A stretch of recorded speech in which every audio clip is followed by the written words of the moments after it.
Arthur is a merciless king who governs the world with his power. In his rise to power, he annihilated his foes, reduced entire cities to ashes with nuclear fire, and carried out unspeakable atrocities, all in pursuit of domination. But one day, he finds himself reflecting on the terrible acts he's committed. A deep sense of guilt consumes him, and in the very next moment, he succumbs to a mysterious illness. As he slowly sinks into the abyss, a voice echoes through the darkness, offering him a second chance and warning him not to waste it this time. A few moments pass. Arthur opens his eyes to see two people staring down at him. The man nearby is Reynold, who happens to be Arthur's father, and the woman beside him is Alice, his mother. Though they don't actually expect their newborn to comprehend their words, they're overjoyed to welcome him into the world. Gradually, Arthur comes to the realization that these two are indeed his parents, and that he was just born only a minute ago. It's still hard for him to wrap his head around the fact that he's a baby again. Yet he can't ignore how naturally nurturing his mother and father are. For the most part, he's fairly content, though he still isn't thrilled about being trapped in a baby's body. He has a big head, he can't talk, and every few hours he soils his diaper without any control, so he's completely lost his autonomy. But then, something catches his attention that's even stranger than his current situation. He watches as his father channels energy into his fists and shatters a massive boulder into pieces. Arthur is left in awe, as this is a power completely unfamiliar to him, even after all his years ruling the world. This display is apparently a pretty impressive one, so Reynold feels proud of himself and turns toward his family, expecting some praise. However, he fails to stay aware of his surroundings, and a rock ends up falling right onto his head. Alice, having anticipated that something like this could happen, hurries over to him and begins using magic to heal the injury. At the same time, she scolds him, warning him to be more cautious the next time he decides to show off. Reynolds might have just been flexing his strength earlier, but when he's serious, those fists are nothing to mess with, because he can drop a wild boar in a single hit during hunts. Having him in the party makes everything smoother for his companions. Once the hunt wraps up, Reynolds heads home, eager for that warm welcome hug, but then he remembers he's still drenched in boar blood. A quick wash is definitely will have to come first. From what he's witnessed, Arthur picks up on two important things. First, this world is so dangerous that it's normal for people to carry weapons just to stay safe. And second, if he wants to live freely in this place, he's going to need to learn how to fight. Now that Reynold has returned, Alice says it's time to lay Arthur down for his nap. Normally, he'd be annoyed at being treated like a baby, but this is actually one part he genuinely enjoys. In his previous life, peaceful sleep was a rare luxury, since there were always people trying to assassinate him when he let his guard down. Sure, he could easily handle any attackers who came for him, but the constant threat was unbelievably stressful. As months go by, Arthur's infant body gains enough strength for him to move independently at last. His first act with this newfound freedom is to waddle over to a mirror, staring intently at his reflection, while his parents find it adorable how fascinated he seems by his own image. The truth is far different. Arthur's simply grappling with the reality that he's truly been reborn as a helpless baby. Now that Arthur can move freely, he wastes no time putting his plan into action later that day. When Alice lays him down for his nap, the moment she steps out of the room, he opens his eyes. He tosses his blanket aside, maneuvering carefully to climb down and escape the crib. Then, as his mother remains absorbed in washing dishes, he begins crawling across the floor slowly, steadily making it all the way to the far side of the room without her ever noticing. She must really be focused on those dishes. Once he reaches his destination, he opens the door to the house's library and grabs a book he needs to start learning more about this world. After going through one of the books, he discovers that this continent is called Dicathan and is divided into three kingdoms. The Darv Kingdom, a subterranean nation inhabited by dwarves. The Elenoir Kingdom, home to elves who reside deep within the forest. And the Sapin Kingdom, a human nation ruled by a king, even though no one here ever resorted to nuking cities to gain control. Arthur is still eager to learn more, so he picks up another book, and this one finally gives him the answers he's been searching for. Arthur had come to realize that the technological level in this world was underdeveloped, and the reason behind this was the existence of magic. People here are able to utilize magic by channeling the mana inside their bodies. Although not everyone is capable of using it, magic still plays a significant role in everyday life. There are two main ways individuals can harness magic. magic, augmentation, and conjuring. Augmentation requires circulating mana throughout the body, which grants the user immense strength, heightened defense, and enhanced agility. On the other hand, conjurers are able to send their mana outside their bodies to manipulate and control any phenomenon they wish. That more or less wraps up the information regarding the magic system in this world, but Arthur doesn't come across any details about the healing magic Alice had used earlier, leading him to assume that she might be a rare exception. Based on what Arthur can gather, the majority of people begin to manifest their mana once they reach puberty, and by channeling that mana through what is known as a mana core, they can learn to control it and eventually become mages. Arthur finds this easy to grasp because, in his past life, he ascended to power due to the natural Kai energy flowing within him. It worked in precisely the same manner as mana, so he concentrates all his energy, testing whether he can trigger a response, and just as expected, a mana core starts to form. This marks a major leap forward in Arthur's growth. Before he gets the chance to continue his training, his mother finally manages to find him. She's been extremely worried ever since discovering he wasn't in his bed, so she's relieved to see that he's safe and unharmed. However, as she picks him up, she realizes that there's something different about him. Arthur begins to worry that she might have sensed the mana inside him, but it turns out she simply noticed that Arthur had pooped himself once again. 2 years pass, and Alice sits writing in her journal one day. She feels incredibly thankful that Arthur is growing up strong and healthy. However, she's beginning to worry a little after all. She's never once seen Arthur smile since the day he was born. Right then, she spots Reynolds and Arthur outside, and it appears Reynolds is teaching Arthur some swordplay. Arthur looks genuinely engaged, but Alice is furious that Reynolds would allow a 2-year-old to wield something as dangerous as a stick. By now, Arthur has realized that Alice isn't someone you want to get angry, so he's going to have to be careful not to make her mad. To avoid any other dangerous activities, his mother decides to take Arthur out for the day to show him around the town. And Arthur is particularly excited about this because it will give him a chance to gather valuable information about this world. He's able to gauge the level of this nation's technology just by examining the weapons being sold to the general public. And he also comes across several materials he's never seen before. Most exciting of all, he gets to witness a mage casting fire magic right in front of him, making today's trip extremely valuable in his eyes. By the end of the day, Arthur's baby body is exhausted from all the activity, so he is struggling to stay awake, and Alice wants to put him down for a nap as soon as they get home. As limiting as this new life has been, Arthur has come to enjoy life with loving parents. In his past life, Arthur got dropped off at spawn with no starter kit, so he was forced to live his entire childhood in an orphanage and never got to experience parental love, so this is a nice change of pace for him. Arthur soon dozes off on Alice's shoulder, so she begins to carry him to his crib, and along the way, she tells him how proud she is of everything he's learned. She's noticed all the times he sneaks out of bed to read books, and she saw the excitement in his eyes when he experienced the outside world, which makes her certain that he has an adventurous spirit. She assumes he inherited that from Reynolds, and she knows that sooner or later, Arthur will want to venture out on his own to explore the world. While she would personally prefer that Arthur live a quiet and peaceful life here, she's willing to support him no matter what, as long as he's truly happy. The next day, Arthur is standing by the window and watches as his father begins practicing in the front yard. He is interested in seeing the applications of magic up close and personal again, so he eagerly watches as Reynolds begins circulating mana within his body. Eventually, rocks begin to fly up from the ground, and Reynolds makes it seem like it's the greatest thing in the world, but in reality, it is pretty pitiful. This marks the extent of Reynolds' ability when it comes to conjuring, but that's only because his true specialty lies in augmentation, making his magic far more effective when used internally within his own body. Watching his father display such power inspires Arthur to go and get some training in, but just as he's about to climb down from the table, Alice informs him that it's time for his nap. Arthur still isn't able to talk yet, so as they walk past the bookshelf, he begins to whine, but Alice tells him that it's nap time and there's no room for books at the moment. Normally, Arthur wouldn't stand a chance in a situation like this, but he's recently discovered a legendary move, the pout. He's perfected the skill of using his baby cuteness as a powerful weapon. So even though Alice still plans to put him down for his nap, she eventually gives in and lets him read his book instead. Once Arthur is by himself, he starts training with his mana core, and over the last 2 years, he's managed to become quite skilled at it. By collecting different fragments of mana throughout his body, he succeeded in forming a mana core within himself, and even though the process was extremely exhausting, it turned out to be completely worth it. Now, with just a bit more focus, he should be able to cast his very first spell. But Arthur miscalculates his mana's strength and ends up accidentally blowing the entire house up. His parents were outside when the blast occurred, and it was so intense that Reynolds' back got seriously burned, but aside from that, he and Alice are okay. However, it doesn't take long for them to realize that Arthur was still inside the house when it exploded, so they immediately rush in to see if he's still alive. An explosion of that magnitude should have made it impossible for a baby to survive. Yet, when Reynolds arrives at the library, he's stunned to discover that not only is Arthur completely unharmed, he was actually the one who caused the explosion. He's just 3 years old, so using magic shouldn't have been possible until he turned at least 12, and yet Arthur is already nearly a master when it comes to mana. He stands tall with pride and looks over at his parents, but he completely forgets that the house is collapsing around him, so when 2 roof beams come crashing down toward him, he's totally unprepared. He tries to run, but his tiny baby legs give out, making it seem like this is the end for him. Luckily, both Alice and Reynolds rush in to rescue him. Alice throws herself over him to shield him with her body, while Reynolds uses his magic to stop all the falling fragments and protect them both. Arthur is a little stunned, since it's the first time anyone has ever put their life on the line to save him, but Alice is so overwhelmed with relief that he's okay. She bursts into tears. Arthur still isn't used to having people care about him like this, so when he sees her crying, he can't help but start crying too. In his old life, he never could have done something like this because he was expected to be a merciless king. There was a time when a man attempted to assassinate Arthur. After his capture, the entire council gathered, ready to pass judgment for his crimes. Not only that, but they also intended to send the man's wife and son back to their homeland, a fate that meant certain torture and experimentation. The man pleaded with Arthur, begging him to spare his family, as they were innocent and didn't deserve to suffer for his actions. In an act of compassion, Arthur chose to execute him right then and there. That's just how things typically went for him in those days. But these days, he trains alongside his father. Reynolds suggests that Arthur should give gauntlets a try, but Arthur has spent his whole life mastering the sword. He's not about to change his primary weapon now. Seeing how adamant Arthur is about sticking with the sword, Reynolds opts to wield one himself, and just to spice things up a bit, he decides to enhance his sword using mana. But to his complete surprise, Arthur does the exact same thing and effortlessly slices through Reynolds' sword. After witnessing that, Reynolds comes to the conclusion that Arthur is far too gifted for him to train properly, so he starts considering the idea of finding a professional instructor for him and heads inside to discuss it with Alice. Alice immediately rejects the idea, saying there's no way she's sending Arthur off to some random town just for the sake of training. They had already agreed on this. Reynolds would be the one to teach Arthur how to fight, while she would handle his magical education. But Reynolds brings up the fact that during their training, Arthur actually sliced clean through his mana-infused sword, and the kid is still just a toddler. If he's already accomplishing things like this at such a young age, then just imagine what he might achieve in the years to come. That's why Reynolds believes it's crucial for him to have a skilled mentor. Alice can't argue against Arthur's extraordinary talent, but she still despises the thought of sending him off to a school in the city all by himself. Because they can't seem to agree, she and Reynolds end up bickering about it for several minutes. Arthur, tired of all the back and forth, interrupts and suggests that they could simply go with him to the city. That way, he'd still get his teacher, and his parents wouldn't have to worry about leaving him on his own. The idea hadn't even crossed their minds, but it neatly fixes everything. They both decide it's perfect and, without wasting any time, begin getting ready for the trip. The following day, a carriage shows up to take them into the city. They'll be making the trip alongside a few of their old friends, and Arthur recognizes them right away as the group that helped Alice and Reynolds rebuild the house after he accidentally destroyed it. They're all part of a party called the Twin Horns. The leader, Adam, steps forward and introduces himself to Arthur. Then Angela does the same, while also pulling punching Arthur straight into her chest and nearly suffocating him in the process. And of course, his mother watches the whole thing unfold with a big smile on her face. Fortunately, right before Arthur loses consciousness, Durden steps in and pulls him away from Angela, introducing himself in the process. He's a lot more laid back and simply gives Arthur a high five. That's when Arthur spots a girl standing on top of the carriage. She doesn't say a word, so the others chime in and let Arthur know her name is Jasmine. And finally, the last member of the group is Helen, the archer. Now that the introductions are over, it's time for the group to set out. They all board the carts and begin their journey. During the ride, Alice turns to Arthur and asks if he's looking forward to his first major trip. Arthur replies that he is, but in his mind, he can't help but reflect on how backward this world seems. Here, they rely on horse-drawn carts to get around, while Arthur recalls from his past life where he commanded an entire fleet of flying ships at his disposal. After spending most of the day in the road, the group pauses to rest and eat, setting up a temporary camp, but the moment they stop, a pack of wolves launches a sudden attack.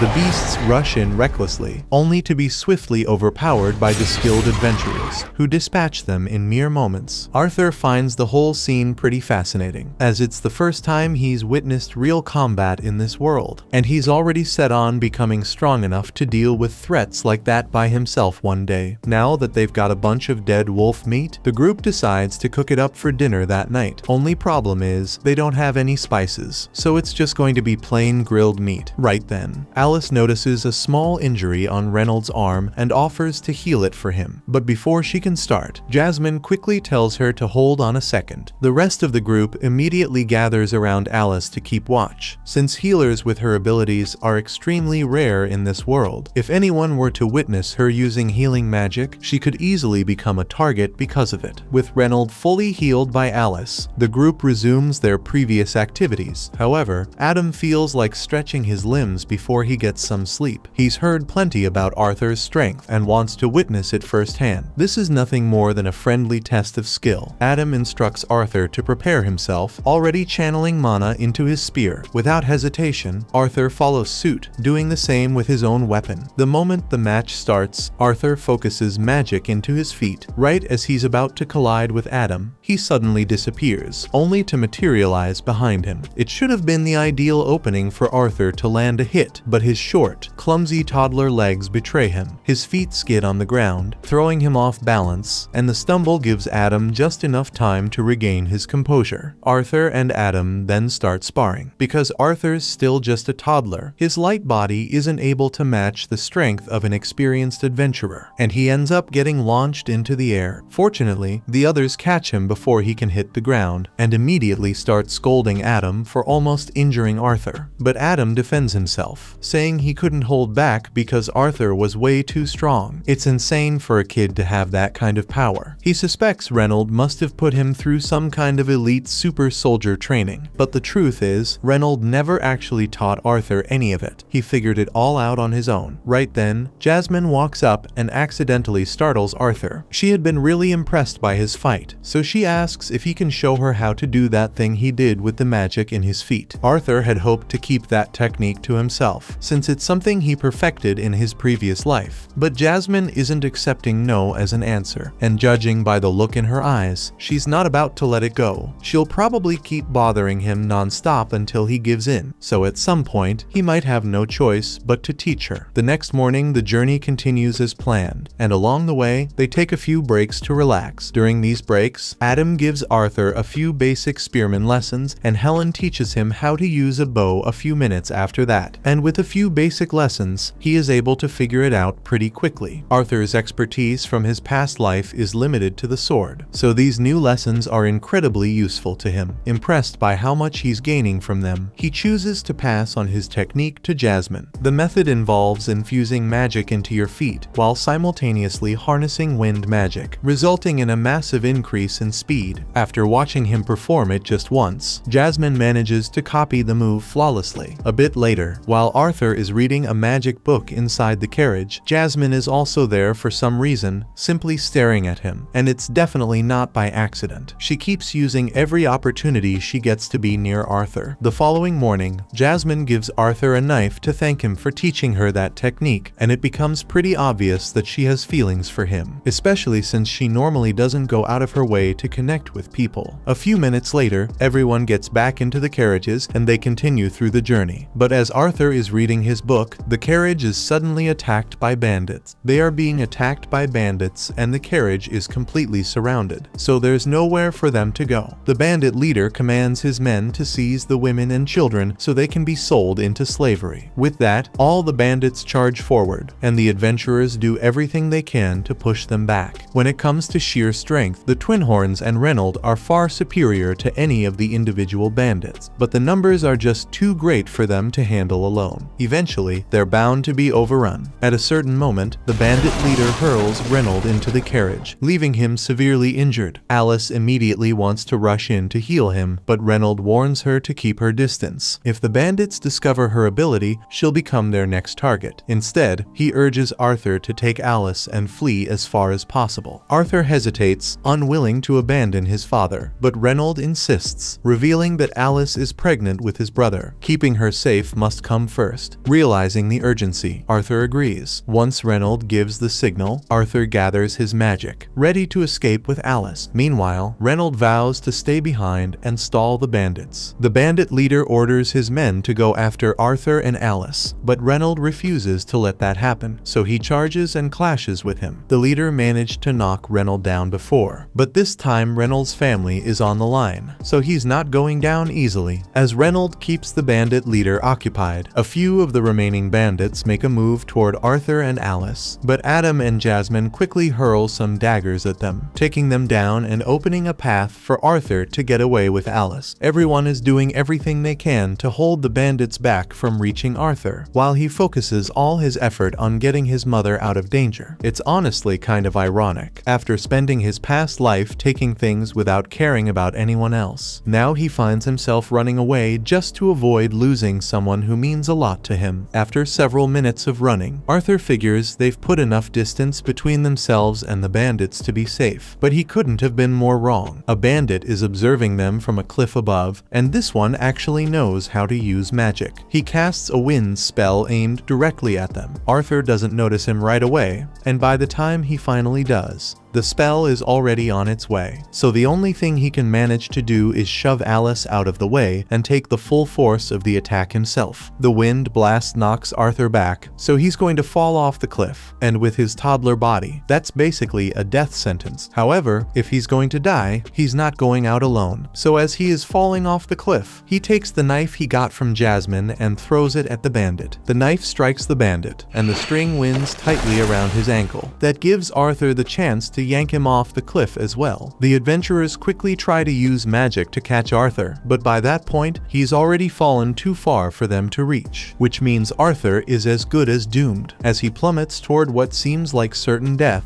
Arthur reflects on his life, and even though the end is near, he feels an odd sense of calm, knowing he was able to protect the family that means so much to him. He finally gets why that man in his previous life was so determined to safeguard his loved ones. Arthur didn't even hesitate when it came to sacrificing himself for his mother, and while he doesn't regret what he did, a part of him still wishes he could have stayed with them just a little longer. After taking that deadly fall, Arthur somehow drags himself from the river and stumbles into a cave, but just then, he finds himself staring straight into the eyes of a horrifying creature. Immediately regretting his decision to seek refuge here, he attempts a sneak attack on the beast, but the monster effortlessly swats him aside mid-air and urges him to relax. The monster insists that it's not evil and that it only wants to be friends, but Arthur doesn't believe a single word. In any case, he's still seriously wounded and his injuries won't heal unless he eats something. That's when the monster begins picking fruits from the cave wall. It tells Arthur to eat them, but he doesn't trust these random fruits growing out of a wall. He gets ready to stand up and try talking his way out of the situation, but right then, his injuries finally catch up to him. As he tries to rise, he hears something snap and instantly breaks down, crying his eyes out. The monster scolds him, telling Arthur to quit his crying. After all, surviving that fall was nothing short of a miracle. Arthur's mind races with questions, but the creature cuts him off, refusing to answer unless he eats the fruits. At first, Arthur hesitates, unsure, but the moment he takes a bite of the first berry, he's surprised they're actually delicious. Once he's finished stuffing his face, Arthur turns to the monster and asks if it knows anything about how his parents are doing. The monster explains that it's unable to leave the cave, so it can't go check on Arthur's family in person, but it does possess an ability that lets it see across great distances. Using this power, it generates a screen and shows Arthur that his parents have successfully taken down the remaining bandits, so they're still alive and safe, and Arthur is overjoyed to hear such wonderful news. Grateful, he thanks the monster for confirming that his parents are unharmed. Realizing he'll be stuck here for some time, he figures he might as well get along with his strange new companion. Her name is Sylvia, and as it turns out, she's actually a kind person. Over the following days, Arthur remained in the cave, eating and resting to allow his injuries to mend. Sylvia never left his side, keeping a close watch over him the entire time. Once he had finally regained his strength, Arthur was desperate to return home immediately, but Sylvia warned him there was no way he'd survive the journey back alone. The cave he's in right now sits on the outskirts of the elven forest, and this part of the forest is crawling with all kinds of magical beasts and ruthless bandits, way more than Arthur can handle. But that doesn't mean he's going to be trapped here forever. Sylvia has the power to open a dimensional rift, which means she can send Arthur back home, or at the very least, to a place safer than this forest. The only problem is, it's going to take a long time for her to create the rift, so until then, Arthur's just going to have to wait. Since there's nothing else for him to do, Arthur grabs a stick and begins swinging it around, practicing his swordsmanship. A few more days pass, and although Arthur has come to appreciate Sylvia's company, he still hasn't learned a single thing about her. The only things he does know are that she resembles a terrifying monster, that she seems to be hiding from something, and that she's an incredibly kind person. After Arthur is done with his sword training for the day, he heads over to a rock and sits down so he can start training his mana. Sylvia is impressed that a child as young as Arthur already has a mana core, but she's sure that he never learned how to do this. She stretches out her hand, and a large quantity of mana begins pooling in her hand. Arthur is blown away because Sylvia is essentially gathering mana as she casts her spell, and if Arthur could ever learn how to do that, there's no doubt he'd become insanely powerful. That being said, before Sylvia even thinks about offering to teach him the technique, she first asks Arthur what he intends to do with the power he'll gain from mastering it. Arthur had never really considered it before, but now that he thinks about it, he recalls how his family and friends were all nearly wiped out because of some bandits. So he tells Sylvia that he will use his power to destroy anyone who dares to hurt his family. However, Sylvia doesn't like that answer, so she flicks Arthur on the forehead and knocks him back. Sylvia snaps that she'd never share her skills with someone who thinks that way. Arthur argues that wanting to destroy your enemies is only natural. He doesn't get why is she so angry. To make her point, Sylvia presses a single finger to Arthur's forehead and coldly explains, with this same touch, she could crack his skull like an egg or simply brush his skin lightly. Then she asks him, which would he rather experience? And Arthur obviously doesn't want to die, so he says he would prefer the gentle touch. It's easy to let your actions be driven by anger and hatred, but once you give in, your life will become an empty, endless cycle of hate. She doesn't want Arthur to waste his life like that, so she asks him once more, what will you do with the power? Arthur takes a moment to reconsider, but now his attention is drawn to the cheerful grins of those dear to him. With that in mind, he responds that his goal is to wield his strength to safeguard the ones he holds close. Sylvia, pleased with this response, finds it far more to her liking. Meanwhile, outside the cave, a monster that looks very similar to Sylvia seems to be tracking her down, and it is really close to finding her. Back in Arthur's old world, he was the king, but that didn't mean he held all the power. The people who were really in charge were the parliament, so Arthur was basically just an agent of war to be called upon whenever the senators needed him to commit unspeakable acts of violence. But he never liked living that way. Returning to the present moment, Sylvia guides Arthur through the steps of her her technique. After demonstrating it herself, she instructs him to give it a try. Arthur starts gathering and compressing the ambient mana in the air around him. Once he masters the process, he channels that mana to enhance his own abilities. Sensing the immediate boost in his power, he excitedly rushes over to Sylvia to express his gratitude for her training. However, Sylvia suddenly senses someone approaching, so she knocks Arthur into a pile of rocks and tells him to stay quiet. Arthur has no idea what's going on, so he takes a look out of the pile of rocks and sees another monster that looks just like Sylvia. Sylvia seems to know who he is, and she is surprised that he managed to find her here. But the second monster doesn't want to waste time, so he demands that Sylvia come with him. But Sylvia simply says no, so he instantly begins attacking. Arthur wants to rush in and help her, but then he hears Sylvia's voice in his head, telling him not to worry about her. The other monster attempts to persuade Sylvia to just go along with him, warning that if she doesn't, he'll be forced to kill her, but Sylvia would rather die than obey him. So she begins gathering her mana and unveils her true form. It turns out that Sylvia is a dragon, and in this form, she's able to use much more power than before. She fires a huge blast at the other monster, so he blocks it. But he tells her she's being foolish because with the current state of her body, she won't be able to survive using that much power. Sylvia is well aware that she will probably die from this, but she doesn't mind because she has lived a long and happy life. She succeeds in slamming the other monster into a wall, but he's not finished yet. He gets back up and starts unleashing a barrage of blasts at Sylvia. She takes heavy damage from the attacks, but at the moment, she's more concerned about Arthur than herself, since the fight is now dangerously close to where she hit him. The other monster launches one more blast at her, and she can't dodge it since it would hit Arthur. So she uses the full extent of her power to intercept the blast and stop time temporarily. While time is stopped, she tells Arthur to come out of his hiding place. Arthur does as she says since it seems safe, and he would like to ask questions about everything that's going on, especially the fact that she's a dragon. But there's no time to waste. Her time-stopping ability won't hold much longer, so she has to move quickly to get Arthur to safety. She tears open the dimensional rift she had been working on, but because of her injuries and the rushed, incomplete casting, the portal doesn't lead to Arthur's home. Instead, it opens into empty, unknown space. She was trying to avoid sending him into the forest since it would be dangerous, but she has no choice now. In any case, she's confident that Arthur can survive on his own and make his way back home with the technique she taught him, so she's not worried about his safety anymore. She once again asks him what he intends to use his power for. Without a moment of hesitation, Arthur responds, saying he'll only use the power to protect his family. That's enough to reassure Sylvia that he won't use his strength for selfish purposes. Before he goes, there are a few things she wants to give him, so she creates an egg and a feather right in front of him. She tells Arthur to wrap the egg in the feather and take good care of it, and as a final parting gift, she imprints her will onto Arthur's body in the form of a mark on his arms. Arthur is confused by the fact that he asks what she's doing, but Sylvia doesn't have the strength to explain it. She tells him he will figure out how to use it one day, but sadly she won't be there to teach him anymore. She also takes a moment to apologize to Arthur, admitting that, in truth, she could have teleported him back to his family the moment he arrived, but she was enjoying his company so much that she didn't want it to end. And now, because of that selfish choice, she's ended up putting him in danger. Arthur feels terrible because he knows he doesn't have the power to save Sylvia from dying here, even though she taught him so much. He doesn't care if she's a dragon or a monster. To him, she's a precious member of his family. He tells her he thinks of her as a mother, but Sylvia reminds him that he already has a mom. Arthur tells her she can be his grandma. Sylvia didn't anticipate that response, but the idea of being called grandma really appeals to her. She asks Arthur to repeat it, and he gladly obliges. Though Sylvia feels deeply sad that she won't have the chance to see Arthur again, time is running short, so she gently pushes him forward, urging him to step through the portal. Arthur understands, so he takes the gifts she gave him and walks through. But at the last second, he changes his mind and starts begging Sylvia to come with him. But she can't do that, so she closes the portal and sends Arthur away. Time resumes and Sylvia is hit with the blast from the other monster, and the damage looks fatal. She falls to the ground, but the monster isn't fooled into thinking she's dead. It knows she's far too strong to be defeated by a single blast. Still, as he moves closer to her still body, he lowers his guard. The moment he keys within reach, Sylvia gathers every last bit of her strength and unleashes a devastating blast, reducing him to ashes and obliterating everything nearby. As Arthur is getting teleported, he hears one last message from Sylvia. She asks if he recalls what she told him earlier about the proper way to use his power. Arthur does remember, though he still feels deeply saddened by everything that just happened. Sylvia then tells him that the world can be a sad place, and moments like these are bound to happen every now and then. But that's exactly why Arthur has to make a difference, why he has to turn things around. Arthur pushes back, insisting there's no way he could ever accomplish something so huge, but she isn't asking him to reshape the world overnight. He can take it slowly, one small step at a time. Besides, this isn't his first time seizing control of the world's fate. Sylvia knows about Arthur's previous life as a king. Even though she disapproves of the way he ruled in those days, she's confident that if Arthur refuses to let hatred take over his heart, he'll grow into a truly noble king, one who can truly change the world for the better. Some time passes, and Arthur regains consciousness on the ground, vowing to honor Sylvia's wish. But first, he has to figure out how to escape this endless forest. After Arthur is teleported into the elven forest, he starts his journey back home. As he walks, a sudden scream pierces through the woods, catching his attention. The cry seems to belong to a young girl, prompting him to channel mana into his feet without hesitation, dashing toward the source. To get a better view, he leaps up onto the branches of a huge tree. From this high vantage point, the scene becomes clear. A group of bandits has seized a small girl. Though she struggles to break free, they've already caught her, muffling her screams by covering her mouth. Since the girl is an elf, the bandits intend to sell her to the nobles for a massive profit once they escape the forest. They quickly bind her and shove her into the back of their carriage. As Arthur witnesses the scene, memories flood his mind. Flashbacks of when he and his own family were ambushed by bandits. He remembers the attackers saying something about sparing him and the women, only to be sold off later. The thought fills him with fury. The first thing that crosses his mind is to kill every last one of the bandits for committing such a vile act. But then he recalls Sylvia's advice about keeping his anger in check, so he pauses to gather his thoughts and cool his head. He understands that if he were to charge in recklessly now, it could endanger the girl's life, so he chooses to hold back and wait for the perfect opportunity to make his move. The bandits climb into their carriage and begin their journey out of the forest, with Arthur silently trailing them from the shadows. As night falls, they don't have any option but to stop and make camp. Unable to navigate in the darkness, Arthur weighs his options. Should he keep following them until they reach a human town, or strike now? But then he catches one of the bandits boasting about how cut is the little girl, and at that moment, Arthur knows he can't afford to wait. He refuses to leave the girl in their hands any longer. Yet, he knows he still has to wait until nightfall before taking action. So Arthur settles down and begins meditating, getting himself mentally ready for the ambush. Once the darkness has settled in enough, Arthur opens his eyes and starts mapping out his attack strategy. That's when he notices the bandits have several forest hounds on leashes, and he finds it strange that those hounds are following the orders of these humans without putting up any sort of fight. He examines the hounds more closely and notices they're all wearing magic collars that are clearly being used to force their obedience, something he might be able to exploit, so he tosses a few rocks toward the wolves to stir them up.